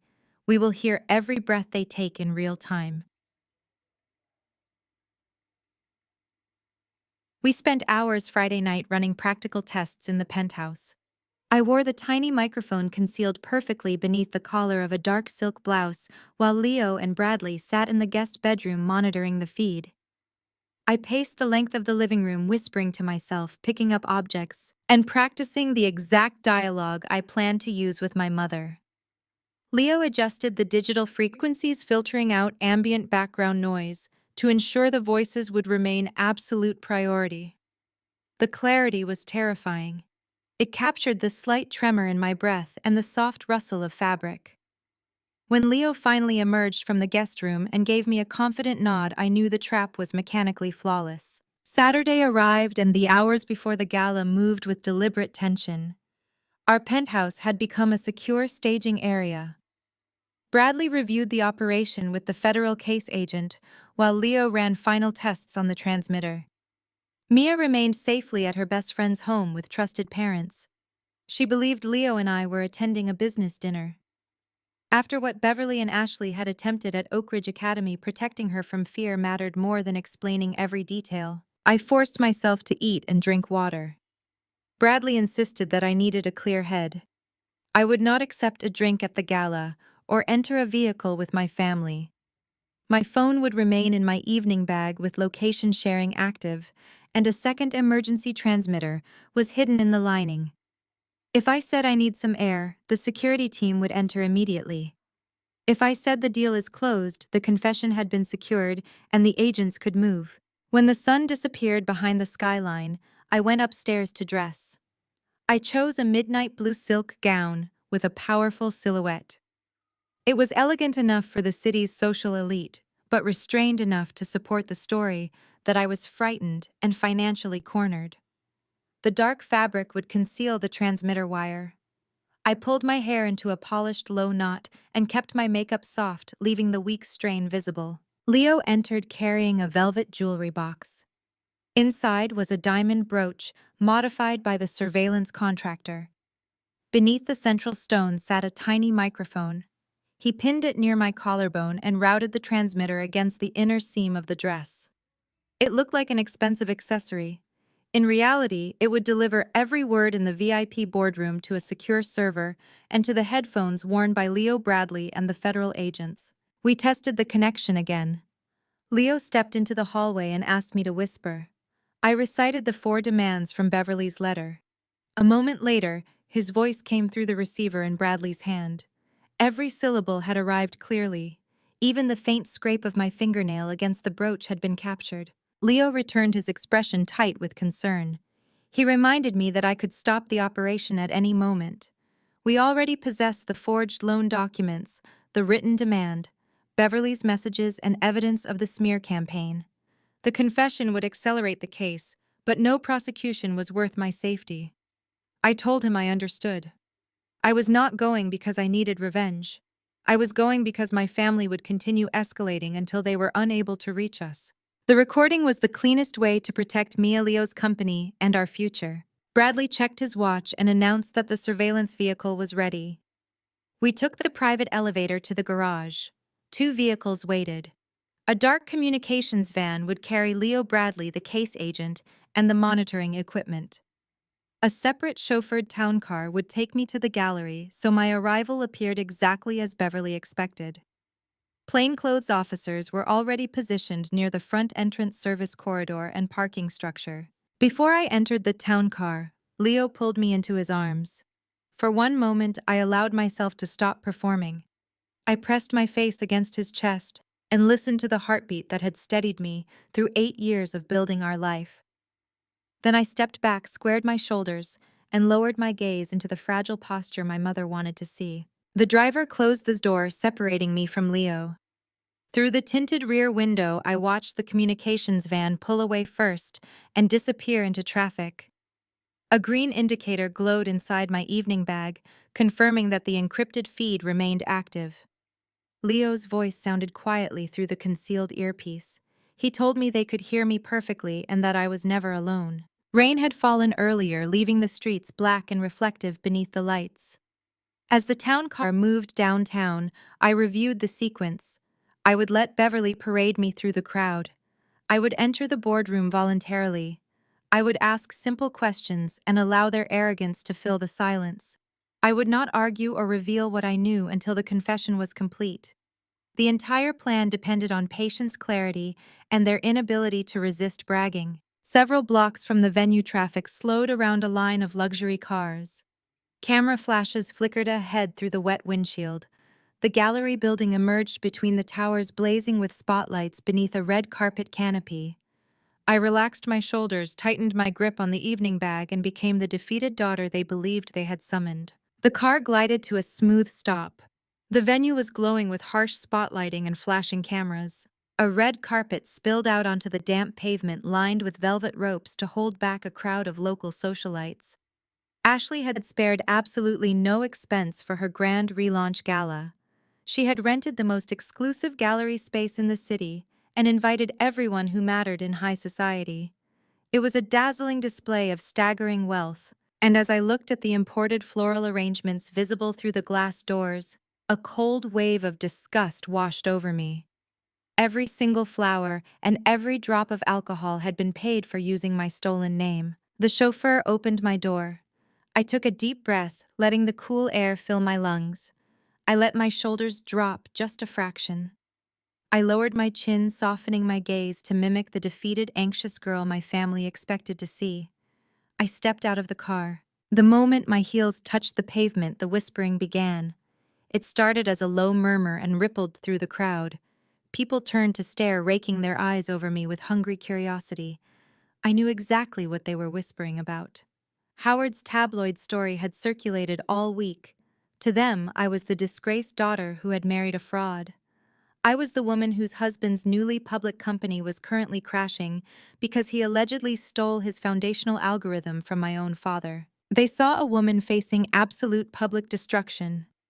I kept my eyes averted, gripping my evening bag tightly, as if terrified of their judgment. I navigated the red carpet slowly, letting them see my supposed shame. I entered the massive ballroom and the sheer scale took my breath away. Ashley had transformed the gallery into a monument to her vanity. Massive digital screens projected slow-motion videos of her boutique's clothing line. Waiters circulated with silver trays, holding caviar and vintage champagne. A live jazz quartet played near the back. The room was packed with the city's elite wrapped in designer clothing. Right in the center, holding court like absolute royalty, were my parents and my sister. Beverly was wearing a silver sequined gown that caught the light with her every movement. Howard stood beside her in a custom tuxedo holding a crystal tumbler of scotch. Ashley was draped in a crimson silk dress that I immediately recognized as one of the most expensive imported pieces from her inventory. They were laughing loudly, surrounded by wealthy investors and local politicians. Then my mother turned her head and spotted me. Her laughter stopped instantly. Her eyes narrowed, assessing me from head to toe. I watched the calculation happen. She took in my lowered gaze, my rigid posture, and the way I hesitated near the entrance. A triumphant, predatory smile spread across her face. She leaned over, whispering something to Howard and Ashley. The three of them immediately broke away, moving toward me like sharks circling wounded prey. Felicity, my mother, called out, her voice, pitched loud enough for the nearest guest to hear. She threw her arms open and closed the distance, pulling me into a suffocating embrace. It was entirely for the benefit of the onlookers. She squeezed me so tightly her fingernails dug into my bare arms. "You actually came," she hissed directly into my ear, her tone dripping with venom. "I knew you would break." I pulled back, forcing a fragile, desperate smile onto my face. "Mom, please," I whispered, keeping my voice intentionally shaky. The microphone taped to my chest picked up every single vibration. "I brought the documents. I brought everything you asked for. Just tell Dad to stop talking to the press. Leo is losing the company." My father let out a harsh laugh. He stepped forward, placing a heavy hand on my shoulder, gripping it hard enough to bruise. "Actions have consequences, Felicity," he said loudly, projecting his voice for the surrounding guests. "When you build a house on stolen foundation, it eventually collapses. But family is family. We are willing to help you clean up your mess." Ashley stepped up to my other side, completing the barricade.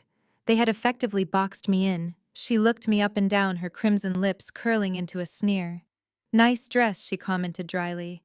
"Did you buy it before or after your husband's stock tanked this morning? You look exhausted, Felicity. It is a good thing you finally decided to listen to us. This whole independent rebellion of yours has been highly embarrassing for all of us." I bit the inside of my cheek, using the physical pain to maintain my mask. I let my voice tremble. "I am doing what you want, Ashley. I just want the tabloid articles to stop. The board is threatening to remove him. We have no other options."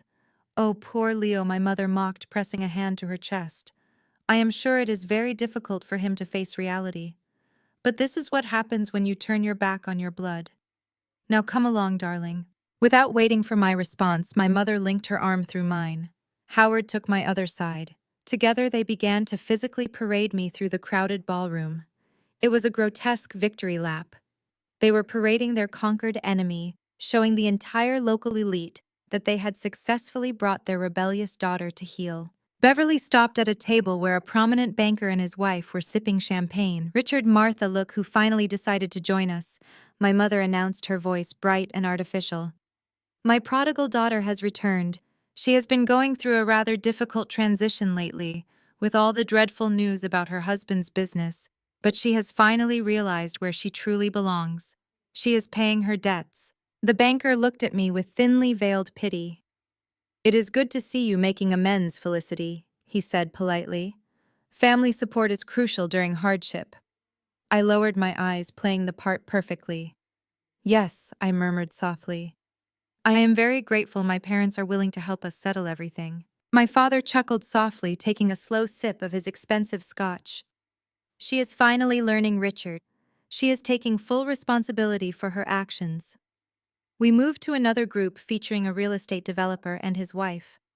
Ashley enthusiastically introduced me, framing my presence as an act of desperate contrition.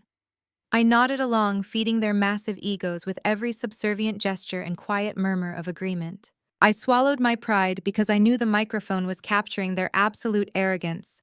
They believed my spirit was broken and completely defeated. They believed they were leading me upstairs to a private slaughter, entirely unaware they were walking themselves directly into a federal trap. The heavy glass doors of the VIP boardroom slid shut with a soft click, sealing us away from the live jazz music and the clinking champagne glasses below. Howard turned the brass deadbolt, securing the heavy lock with a terrifying finality. The room was a completely soundproof fishbowl, hovering above the bustling main gallery floor. Through the expansive floor-to-ceiling windows, I could see the city elite mingling and celebrating, entirely oblivious to the brazen extortion taking place right above their heads. The sterile space smelled strongly of expensive leather and fresh citrus cleaning polish. My mother walked purposefully to the head of the massive mahogany table and gestured for me to sit in the high-backed chair facing the glass. She wanted me to look down at her fraudulent empire while I surrendered my own future. I pulled out the heavy leather chair and slowly sat, keeping my shoulders hunched and my eyes perfectly downcast. Howard took the seat directly across from me, while Ashley remained standing by the locked wooden door, crossing her arms over her chest like a highly paid sentry guarding a vault. The physical intimidation was entirely deliberate and suffocating. They desperately wanted me to feel completely trapped with no possible avenue for escape. Howard reached inside the breast pocket of his tailored tuxedo jacket and withdrew a thick, unmarked manila folder. He placed it firmly on the polished wood surface between us and slowly opened the heavy cover. Inside were several crisp, freshly printed legal documents. He carefully extracted the top 2 pages and slid them across the long mahogany table, stopping just inches from my folded hands. I looked down at the pristine white papers. The top document was a sweeping non-disclosure agreement, heavily formatted with dense legal jargon binding me to absolute silence regarding my family and my husband's public business. Beneath it was a formal wire transfer authorization. The outrageous financial demand had shifted from our previous brief encounter. The crisp paper boldly mandated an immediate $8 million wire transfer to my father's private offshore holding account. $3 million cover Ashley's catastrophic boutique debts, and $5 million for my parents' supposed emotional distress and retirement fund. It was an astonishing sum of money requested, with the casual, brutal arrogance of a street mob boss collecting mandatory protection fees. I stared at the numbers, letting my hands begin to tremble. I forced my breathing to become shallow and rapid, mimicking the early stages of a panic attack. I let my lower lip quiver slightly as I looked up at my father. His expression was completely devoid of parental warmth. He looked at me the way he looked at a failing business competitor. He was perfectly ready to liquidate my entire life to save his own reputation. "This is it, Felicity," Howard said, his voice devoid of any emotion. "You sign the non-disclosure agreement and you authorize the $8 million transfer tonight. First thing Monday morning, the funds will clear our accounts. Once the money is verified, I will personally call the reporter at the financial tabloid and issue a full retraction regarding Leo's algorithm. I will tell them it was a misunderstanding blown out of proportion by an overzealous journalist. Your husband's stock will bounce back, and you keep your luxurious little life. But you have to sign right now." My mother leaned forward, resting her hands on the table. "Do not think about fighting us now," she added, her voice dripping with venom. "We have nothing left to lose. If you refuse, we will spend every single day dragging your husband's name through the mud until his board of directors fires him." Howard pushed a third document from the folder and placed it beside the transfer authorization. It was a loan assumption form prepared in my name, complete with spaces for my signature initials and the date. The sight of it clarified the final stage of their plan. The original fraud had placed the debt under my identity without my knowledge. Now they wanted a fresh signature that could be shown to the bank as proof that I had knowingly accepted the obligation all along. I kept my eyes on the page. Why does the bank need this, if the loan already belongs to me? I asked, allowing confusion and fear to soften every word. Beverly exchanged a quick look with Howard. Because the bank has become unnecessarily curious, she replied. They want updated confirmation from the borrower before they discuss restructuring. Once you sign, there will be no reason for anyone to examine paperwork from 8 years ago. Ashley moved closer to the table. The confidence she had displayed downstairs was thinning around the edges. The audit meeting is Monday morning, she snapped. My vendors are already threatening to freeze every shipment. If the loan is not stabilized before then, they will close the boutique and seize the inventory. Howard shot her a warning look, but the admission had already escaped. I lowered my head as though the deadline had frightened me. In reality, Ike gave the agents listening outside a precise motive and timeline. My father tapped the signature line with one finger. You will sign this, the non-disclosure agreement, and the wire authorization. Then you will call Leo in front of us and tell him the payment was your decision. We will keep the loan quiet, withdraw the allegations, and allow you back into the family. The word allow nearly broke my performance. I swallowed the anger and reached slowly toward the gold pen, giving them exactly the image they wanted, the rejected daughter preparing to purchase the right to be mistreated again. I picked up the heavy gold pen Howard had placed next to the documents. My fingers were shaking so violently that I dropped it onto the table. It clattered loudly against the wood. Ashley let out a harsh, mocking laugh from her position by the door. Look at her, Mom, Ashley sneered. She is completely terrified. She actually thought she could hold out against us. She thought that tech money made her invincible. I ignored my sister and kept my focus entirely on my father. I needed to feed their massive egos, to draw out the exact words Bradley and the federal agents required. The microphone taped beneath my collarbone was capturing every sound in the quiet room. I let a single tear escape and roll down my cheek. I looked at my father with wide, frightened eyes. I put my hands flat on the table to stop their trembling. If I sign this, I asked, my voice cracking perfectly. If I sign this, you promise the bank will never find out. You forged my signature on the loan 8 years ago. You promise you will tell the press you lied about Leo. The room fell utterly silent for a moment. My father looked at my mother, then back at me. A slow, victorious smile stretched across his face. He believed he had won completely. He believed my spirit was entirely broken. Yes, Felicity, Howard confirmed, leaning back in his chair with absolute arrogance. I promise the bank will never know I forged your signature on that $2.5 million small business loan. You were an easy target. Your credit was perfect, and we needed the capital to launch Ashley's boutique. We just signed your name and took the money. Nobody was ever supposed to find out. Beverly could not resist joining the gloating victory lap now. She had to take her fair share of the credit for my destruction. And as for the sleazy tabloid story, she added with a dismissive wave of her hand. Of course we completely lied about Leo stealing the algorithm. Howard does not even know how to turn on a modern computer, let alone write source code for a supply chain network. We made the whole crazy thing up just to tank his stock price. We knew that putting his $50 million company in jeopardy was the only way to force you to pay our debts. You forced our hand, Felicity. We needed the $8 million to pay off the defaulting commercial loan and save this gallery event. We did what we had to do to protect the family. You are just paying the price for your own stubbornness and lack of loyalty. Ashley stepped away from the heavy wooden door and walked over to the edge of the mahogany table. She looked down at me with a twisted expression of pure, unadulterated disgust. Just sign the papers right now, Felicity, she demanded. You owe me this. You ruined my life by leaving the family. Now you are going to fund my boutique and fix my failing credit. Sign the wire transfer so I can go back downstairs to enjoy my celebration party. I looked at the three of them, my father the meticulous forger, my mother the ruthless extortionist, my sister the greedy willing accomplice. I had every single word recorded in crystal clear audio. They had arrogantly confessed to federal bank fraud, massive identity theft, and deliberate extortion, all within the span of 3 short minutes. The long, painful performance was finally over. I picked up the heavy gold pen. I did not sign the paper. I sat up perfectly straight. My trembling stopped instantly. I wiped my face. I looked straight ahead and spoke clearly. The deal is closed. My father stared at me for a fraction of a second before a loud, booming laugh erupted from his chest. He was completely drunk on his perceived power. He leaned back in his heavy leather chair, looking at me with smug satisfaction. He assumed my statement was a declaration of total surrender. For one suspended second, nobody moved.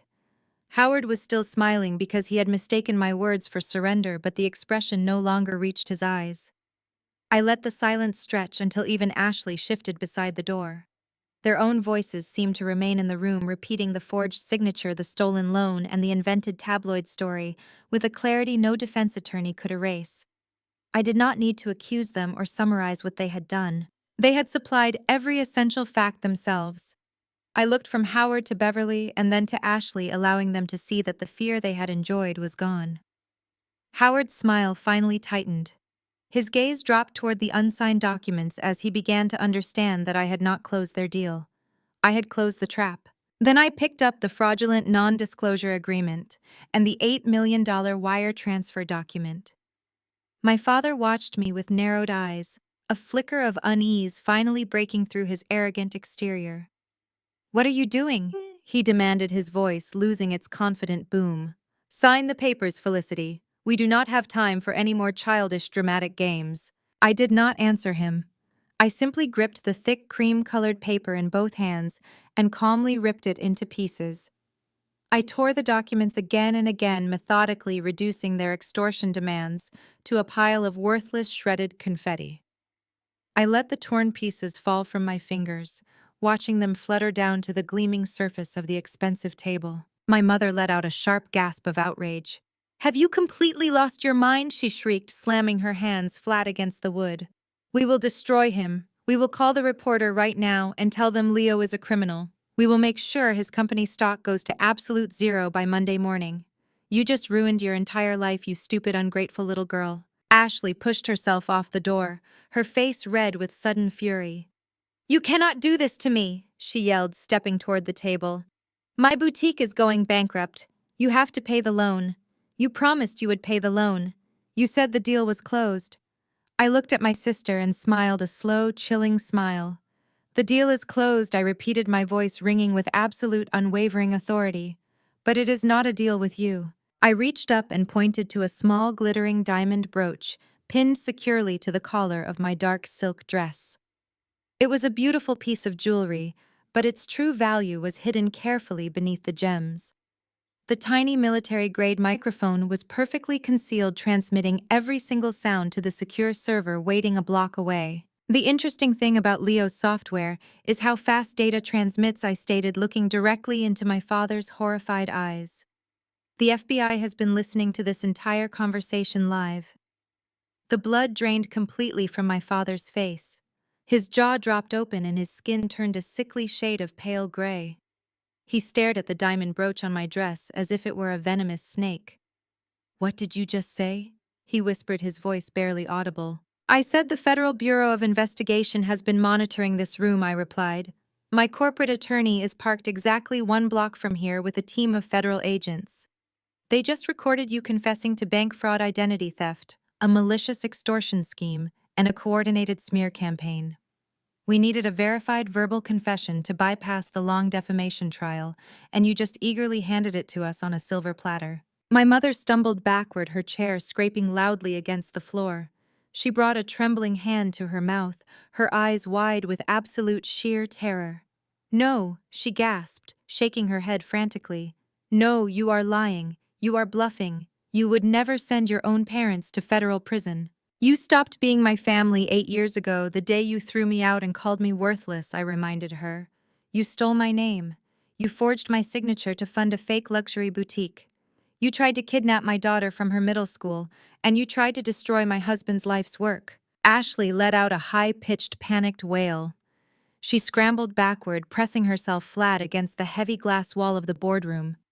"Mom, what do we do?" she cried, her voice cracking with hysteria. "Tell her to stop it.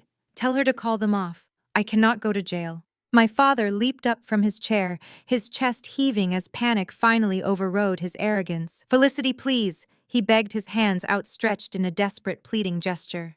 "We can fix this. We can call the bank on Monday. We will take your name off the commercial loan. We will issue a public apology to Leo. Please do not do this to us. I stood up slowly, smoothing the fabric of my elegant gown. I looked down at the shredded pieces of their extortion demand scattered across the table. I had let their cruel words dictate my self-worth for 8 years. But standing here now, watching them beg and plead, I felt absolutely nothing but profound, liberating peace. It is too late for apologies, Dad, I said quietly. You made your choices, and now you are going to face the devastating consequences of every single one of them. Your boutique is finished, Ashley. Your reputation is destroyed, Mom. And you are going to a federal holding cell, Dad. The game is permanently over. Before my father could offer another bargain, a heavy, authoritative knock struck the VIP room door. The sound cut through Beverly's breathing and Ashley's panicked sobs. Nobody inside had time to answer. The deadbolt clicked from the outside and the door swung open under the authority of the agents controlling the operation. Bradley entered first, his expression set in granite. 4 people in dark windbreakers, marked with the bright yellow letters of the Federal Bureau of Investigation, followed him. 2 uniformed local officers took position behind them, blocking the only exit and sealing the room. The air in the soundproof fishbowl vanished. My father stumbled backward, bumping into his chair. What is the meaning of this? He demanded. You cannot barge into a private event. The lead federal agent stepped past Bradley, ignoring my father. Howard Sterling, she said, her voice ringing with the weight of federal authority. You are under arrest for conspiracy to commit federal bank fraud, identity theft, and extortion across state lines. My mother let out a shrill scream. She scrambled away from the table, pressing herself against the glass window. Howard, do something, she shrieked. Tell them to leave. We do not get arrested. The lead agent did not blink. Beverly, Sterling, and Ashley. Sterling. She continued, pulling heavy steel handcuffs from her belt. You are under arrest for conspiracy to commit extortion and accessory to bank fraud. You have the right to remain silent. As the agent recited the Miranda rights, reality crashed down on my sister. Ashley looked at the steel cuffs and began to hyperventilate.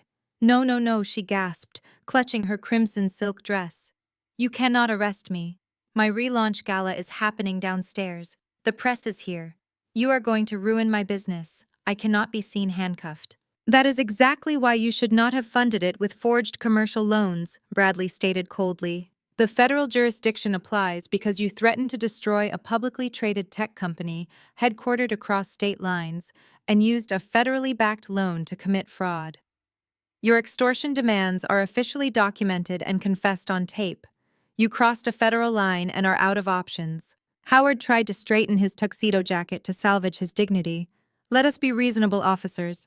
I know the police commissioner. We can sit down with our attorneys on Monday and sort out whatever confusion my daughter has caused. I will write a check right now to cover damages. You cannot buy your way out of a federal fraud investigation. Mr. Sterling, the lead agent, replied, grabbing his arm and forcing his hands behind his back. The metallic click of the handcuffs locking around my father's wrists echoed through the boardroom. It was the sweetest sound I had ever heard. The man who terrorized me, controlled me, and forged my name was suddenly powerless. When the second agent approached my mother, Beverly lost her mind. She began thrashing, knocking a crystal water glass off the mahogany table. It shattered against the floor. Do not touch me, she yelled, struggling as the agent grabbed her wrists. It was his idea. She pointed a finger directly at my father. Howard forged the loan. Howard came up with the smear campaign. I am just a mother trying to protect her daughter. You have to believe me. My father looked at his wife in absolute disgust. After decades of projecting the image of a flawless marriage, they turned on each other the second the cuffs appeared. Ashley was sobbing uncontrollably, her mascara running down her face in dark streaks. As an agent secured her wrists, she looked at me with pure hatred. You did this to us, Felicity, she cried. You are a monster. I stepped away from the shredded extortion contract and looked at my sister. I did not force you to steal $2.5 million, Ashley. I did not force you to threaten my husband. I simply stopped playing the victim and let you face the consequences of your greed. Bradley walked over to my side, placing a reassuring hand on my shoulder. Are you all right? He asked quietly. I looked at my family standing there with their hands restrained behind their backs. I had spent 8 years terrified of their cruelty. But looking at them now, I felt nothing but a cool, steady calm. I am perfectly fine, I told him. All right, folks, the lead agent instructed, gripping my father's arm. We are moving out. Walk slowly and do not make a scene. My father's face turned a pale, sickly gray.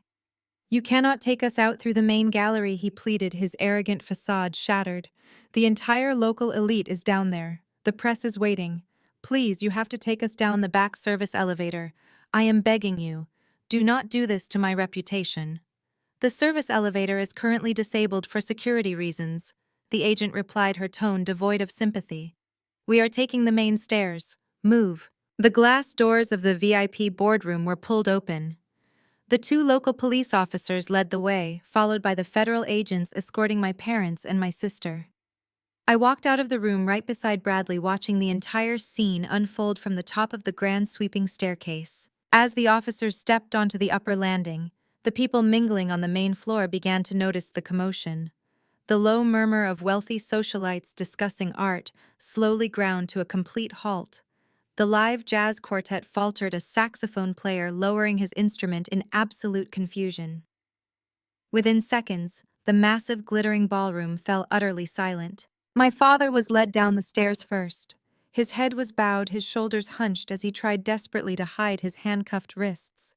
The guests parted like the Red Sea, their faces frozen in stunned horror. These were the people who had just spent the last 2 hours drinking my family's expensive champagne.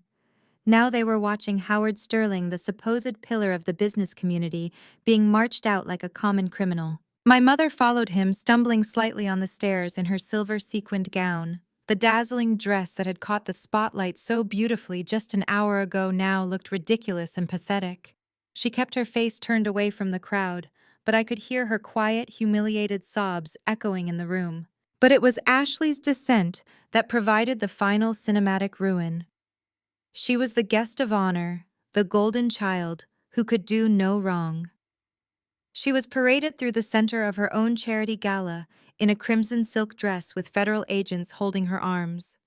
The local journalists and society photographers who had been hired to document her grand triumph suddenly realized what was happening. The flash of cameras began. It started as one bright burst of light and quickly turned into a blinding cascade. Click, click, click. The photographers pushed against the velvet ropes, capturing every angle of my sister's tear-streaked, mascara-stained face. Ashley tried to turn away from the flashing bulbs, but there was nowhere to hide. The people she had desperately wanted to impress were now the audience to her absolute public destruction. I stood at the top of the grand staircase as the agents marched them through the front glass doors. Red and blue lights washed across the damp pavement and the ruined red carpet. Instead of placing them immediately inside the cruisers, the officers separated them beside 3 different vehicles to confirm identities and complete the transfer paperwork. Even as they were pressed against the cold metal of the police cruisers, the reality of their situation finally shattered the last remaining fragments of their unity. The flashing red and blue lights illuminated the damp pavement, casting harsh shadows across their faces. The heavy rain from earlier had left a mist in the air, making the scene feel completely surreal.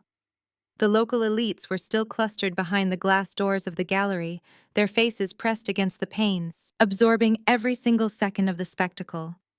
My family had spent their entire lives cultivating an image of absolute perfection, of untouchable wealth and unshakable loyalty.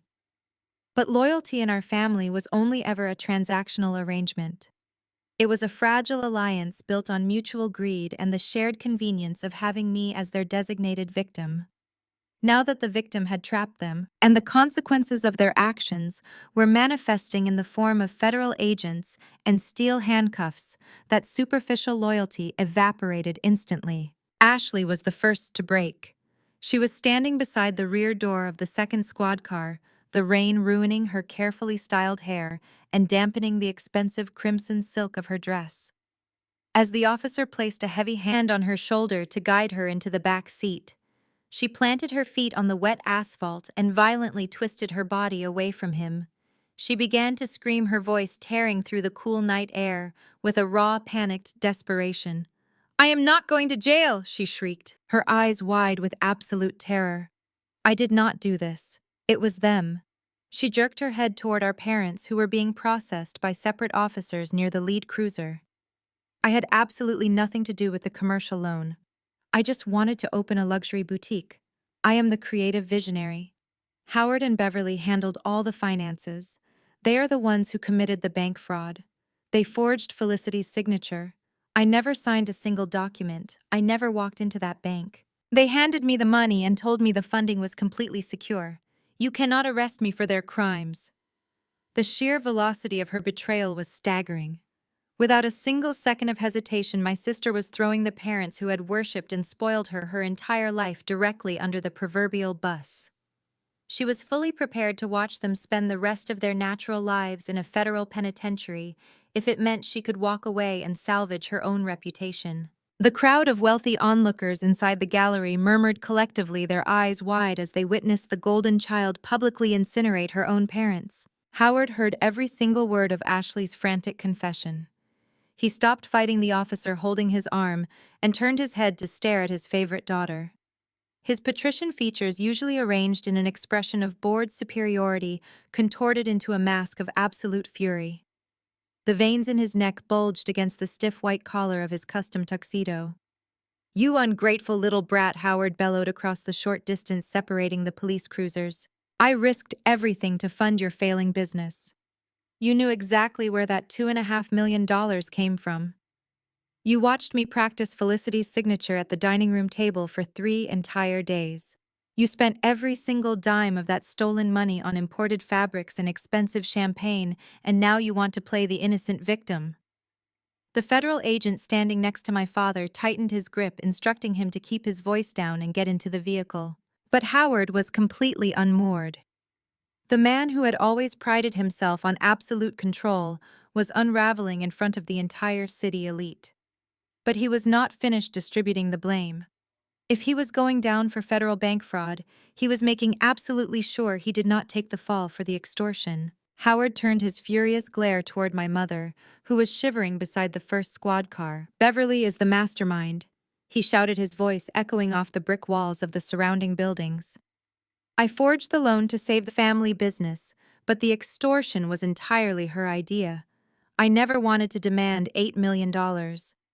Beverly is the one who drafted that ridiculous contract. She is the one who hired the private investigator to dig into Leo's corporate background. She orchestrated the entire smear campaign with the financial tabloid because she wanted a massive retirement fund. She forced me to go along with it. She told me we would lose everything if we did not squeeze Felicity for every single penny she was worth. Do not look at me like a criminal. Look at my wife. She is the extortionist." The federal agents simply continued taking notes, their expressions remaining perfectly neutral, as my father eagerly provided them with enough verbal evidence to secure convictions for the next decade. I was explicitly confirming every detail we had just captured on the wiretap entirely voluntarily in the middle of a public street. The shock on my mother's face was profound. Beverly stood frozen against the side of the police cruiser, staring at the man she had been married to for nearly 4 decades. She had spent her entire adult life projecting the image of the perfect society, wife standing fiercely beside her powerful husband. Now that same husband was publicly labeling her a criminal mastermind to save his own skin. And the daughter she had endlessly prioritized over me was weeping and denying any involvement in the empire they had built for her. My mother let out a sound that was half gasp and half wail. She looked wildly at the crowd gathered behind the gallery glass, seeing the faces of the women she had played tennis with, the men who had attended her dinner parties. They were looking at her not with respect, but with pure, unadulterated disgust. "How dare you!" Beverly screamed, her voice cracking as she lunged uselessly toward my father, only to be restrained by the female agent. "I did everything for this family. Everything. I protected you, Howard. I covered up your massive mistakes. And you, Ashley, you selfish, spoiled little girl. You begged us for that money. You cried and threatened to ruin yourself if we did not get you the capital for that stupid boutique. I am the only reason either of you have anything at all." I remained on the top step watching the Sterling family collapse in the open air. Leo came up behind me and wrapped his arms around my shoulders. For 8 years, I had believed I was the broken piece of our family. Their accusations had lived inside me long after I stopped hearing their voices.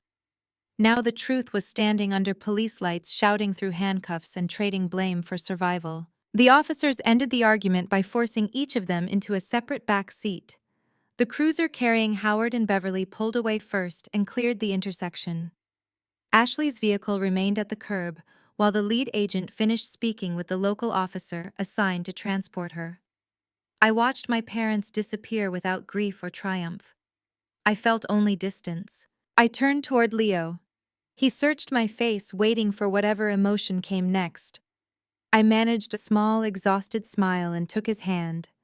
We started toward the town car, believing the final cruiser would follow the others within seconds. But just as we turned toward the sleek town car waiting for us at the end of the block, a sudden blinding surge of high-intensity lights flooded the damp pavement. A fleet of local news vans had suddenly swerved into the loading zone, effectively blocking the narrow exit route of the remaining police cruiser. Bradley had timed his anonymous tip to the local media perfectly. He had promised the press an exclusive look at the spectacular downfall of a prominent local business, and the reporters had arrived hungry for the scandal. Journalists carrying heavy microphones and cameramen balancing massive lenses poured out of the vans, their equipment catching the red and blue flashing lights of the police vehicles. The officers driving my parents had already managed to clear the intersection, but the third cruiser, the one carrying my sister, was temporarily trapped by the sudden influx of aggressive reporters. The local socialites who had been watching the arrests from the safety of the gallery's glass doors now pressed against the windows with renewed morbid fascination. They were witnessing the absolute destruction of a facade they had all believed to be impenetrable. I stopped walking and let go of Leo's hand. I looked at the police cruiser stalled just 20 feet away. Through the rain-streaked window of the back seat, I could see Ashley. Her face was illuminated by the relentless flash of the paparazzi cameras surrounding the vehicle. She looked like a trapped animal, her eyes wide with panic, and her flawless makeup completely ruined by her tears. She was desperately trying to hide her face behind her handcuffed wrists, but the glare of the news cameras was unforgiving and absolute. I turned to Bradley, who was standing a few paces away, looking highly satisfied with the media circus he had orchestrated. I gave him a slight nod. He stepped forward and spoke to the lead federal agent, who gestured to the local officer driving Ashley's cruiser. The officer rolled down the back window just a few inches, allowing the cool, damp air to fill the back seat. I walked slowly toward the trapped police car. The reporters eagerly parted to let me through. The flashing bulbs illuminated my midnight blue gown, casting long shadows across the wet asphalt. I did not rush. I took my time, letting the weight of the moment settle over the chaotic scene. When I reached the rear door of the cruiser, I looked down at my sister through the narrow opening of the window. Ashley stopped sobbing for a fraction of a second when she saw my face. Her expression twisted into a mask of pure, venomous hatred. She pressed close to the opening. "Are you happy now?" she hissed, her voice trembling with rage. "You ruined my grand relaunch. You ruined my entire business. You are sick, Felicity. You are completely sick." I did not react to her venom. I simply reached into the small, elegant evening bag I had carried all night. My fingers bypassed my phone and closed around a crisp, white, heavy stock envelope. I pulled it out and held it up so she could see it clearly under the harsh glare of the television lights. "What is this?" Ashley sobbed, her voice cracking as she stared at the pristine white paper. She leaned back against the hard plastic seat of the police cruiser, her bravado faltering in the face of my absolute calm. I smiled coldly, feeling a sense of closure wash over me.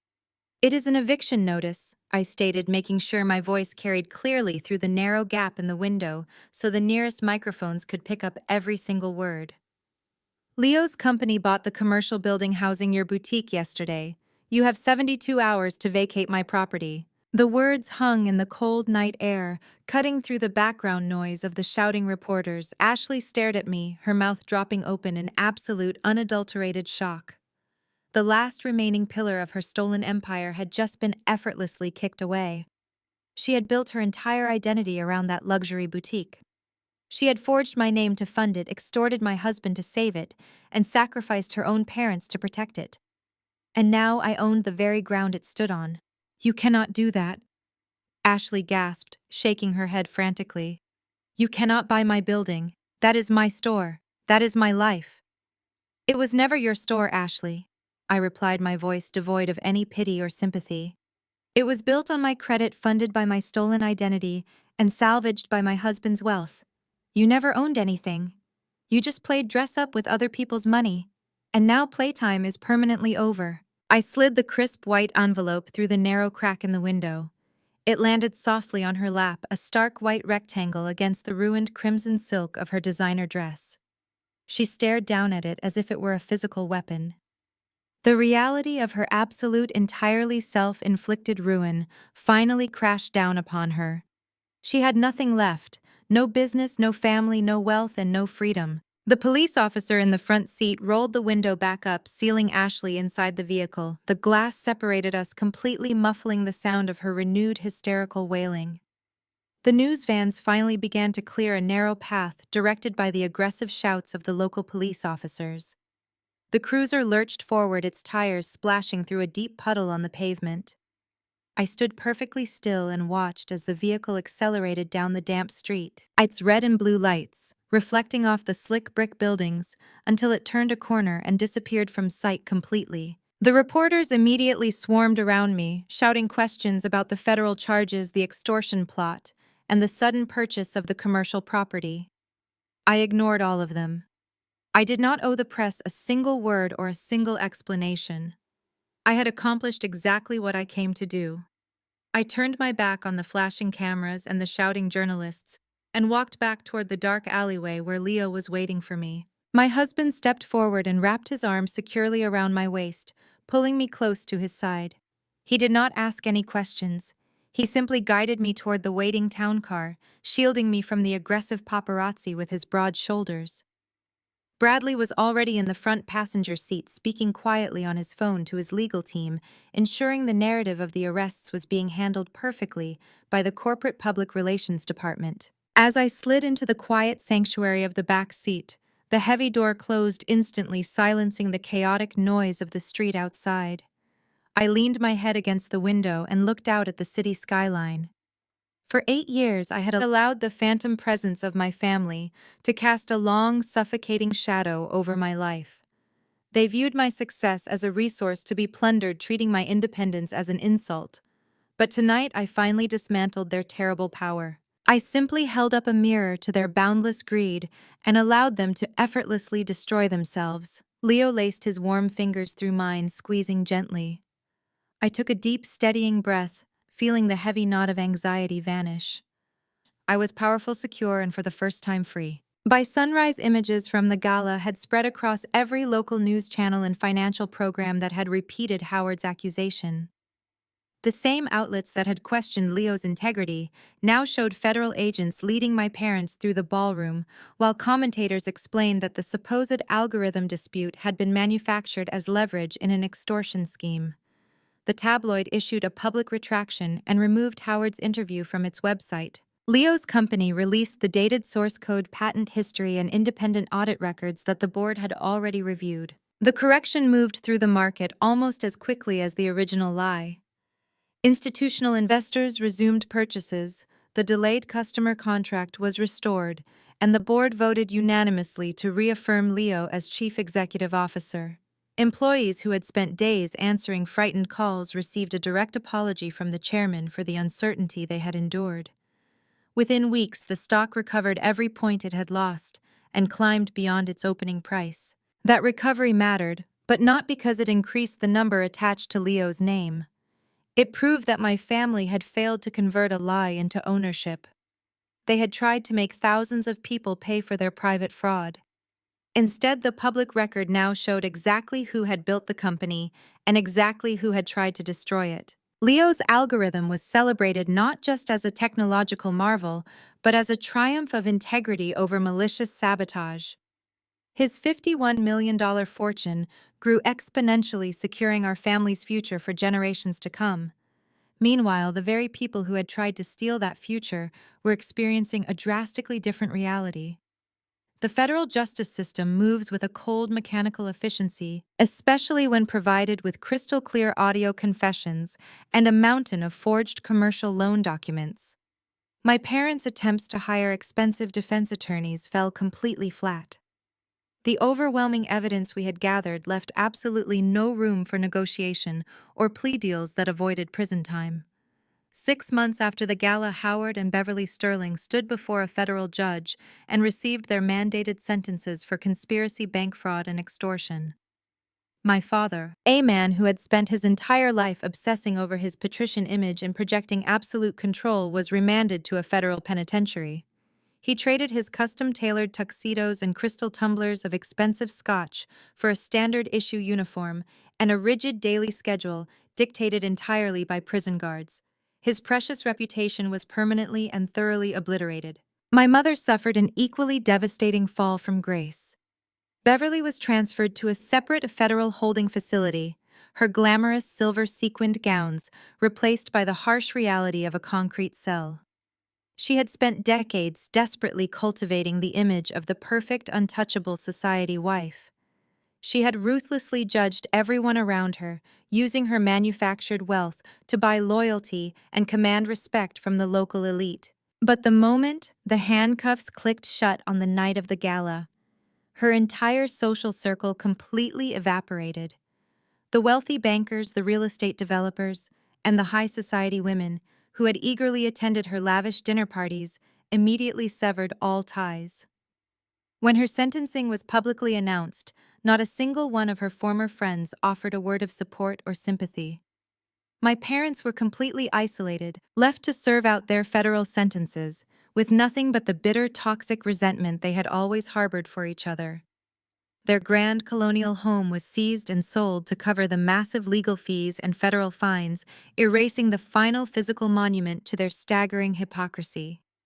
But perhaps the most poetic justice was reserved entirely for my sister. Ashley had built her entire identity around the illusion of effortless luxury and superior taste. When I handed her that crisp white eviction notice in the back of the police cruiser, it triggered a rapid, unstoppable domino effect that dismantled her entire life.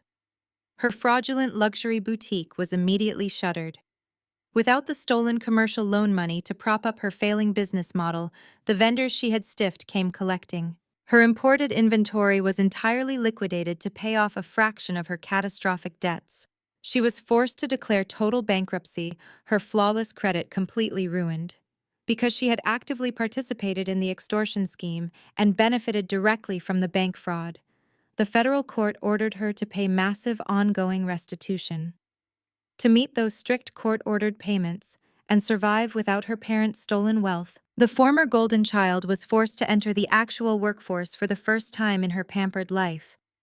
Today, Ashley works a grueling minimum-wage retail job at a mid-level suburban shopping mall. She spends her days standing on her feet for 8 hours folding cheap sweaters and reorganizing clearance racks under the harsh glare of fluorescent lights. The court also entered an order formally separating me from the fraudulent debt. Bradley submitted handwriting analysis bank records, the original application, and the recorded confession. The judge declared that I had never authorized the loan and directed the lender to remove every related obligation from my financial history. For the first time since Leo showed me the dossier, I saw an official document state in plain language that the debt was not mine. Assets connected to the scheme were frozen and traced. Proceeds from the sale of my parents' home, the remaining boutique inventory, and several accounts Beverly had attempted to protect were applied toward restitution and the unpaid balance. None of it restored the 8 years in which they had used my identity as hidden collateral, but it prevented them from leaving the consequences for me, Leo, or Mia to carry. At the final hearing, Howard avoided looking in my direction.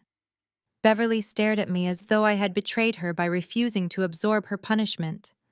Ashley cried when the court described the restitution schedule that would follow her bankruptcy. I did not speak to any of them. I gave the court a short victim impact statement explaining that the greatest damage had not been financial. It was the knowledge that my own parents had treated my name, marriage, and child as tools they were entitled to use. When I left the courthouse, Bradley handed me the certified order clearing my record. I folded it once and placed it in my bag. It was not a trophy. It was proof that their version of my life no longer had legal force. 6 months after the gala. We left the penthouse and moved into a quiet home on the edge of the city. It was not the largest property Leo could have purchased, or a house designed for magazines. We chose it because the backyard opened onto old maple trees, the kitchen filled with morning light, and Mia smiled the moment she stepped inside. She said it felt like a place where people could breathe. On the first warm Saturday of spring, that backyard became the setting for Mia's 14th birthday. Strings of lights hung between the trees. A long table held blue and silver decorations she had chosen herself. Her friends arrived carrying gifts, laughing and racing toward music near the patio. Several teachers from Oak Ridge Academy stopped by, including Principal Davis, whose protection during the school confrontation meant more than any expensive present. I stood near the kitchen doors holding a tray of cupcakes and watched Mia move through the crowd. She was no longer the frightened girl I had seen cowering behind the glass wall of the principal's office. Her shoulders were relaxed. Her laughter came easily.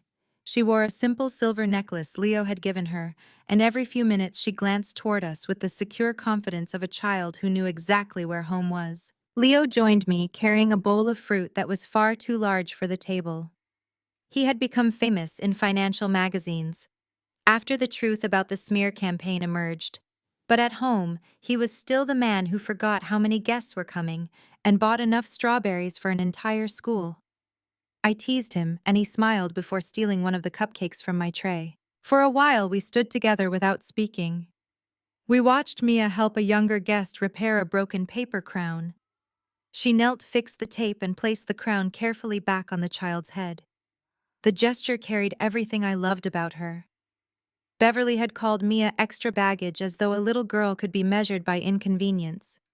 Yet Mia had brought more tenderness, purpose, and courage into my life than anyone in my birth family. When I chose Leo 8 years earlier, I believed I was giving up my parents in order to keep the man I loved. I understood now that the choice had been much larger. I had chosen a life where love was not conditional, where a child was not treated as a burden, and where success did not create ownership over another person's future. Walking away from Beverly and Howard had not destroyed my family. It had allowed me to build one. The legal consequences continued beyond sentencing. Bradley occasionally updated us about restitution, the boutique's liquidation, and assets connected to the fraudulent loan. I listened because the information affected my credit and Leo's company, but I no longer felt pulled into their chaos. Their names had stopped controlling our home. They were facts in a closed case, not voices living inside my head. Ashley sent one letter from her court-supervised address. She did not apologize. She complained that the punishment was unfair and accused me of enjoying her humiliation. Years earlier, I would have searched it for a sign that my sister understood. This time, I handed it to Bradley without answering. Silence was not weakness anymore. It was a boundary. Near sunset, Leo carried Mia's birthday cake onto the patio. 14 candles glowed in the soft evening air. Everyone gathered around while Mia closed her eyes and made a wish. I wondered whether she wished for something enormous, but when she opened her eyes, she looked first at Leo and then at me. Her smile told me she already possessed the thing she valued most. After the candles were blown out, Mia hugged us both. She thanked Leo for the cake and thanked me for making the day feel normal. That word nearly broke my heart. For months, reporters, lawyers, security officers, and court dates had surrounded our lives. Mia did not want another spectacular victory. She wanted friends, music, cake, and parents who would be present when she looked for them. I held her more tightly. I told her that normal was exactly what we were building, one peaceful day at a time.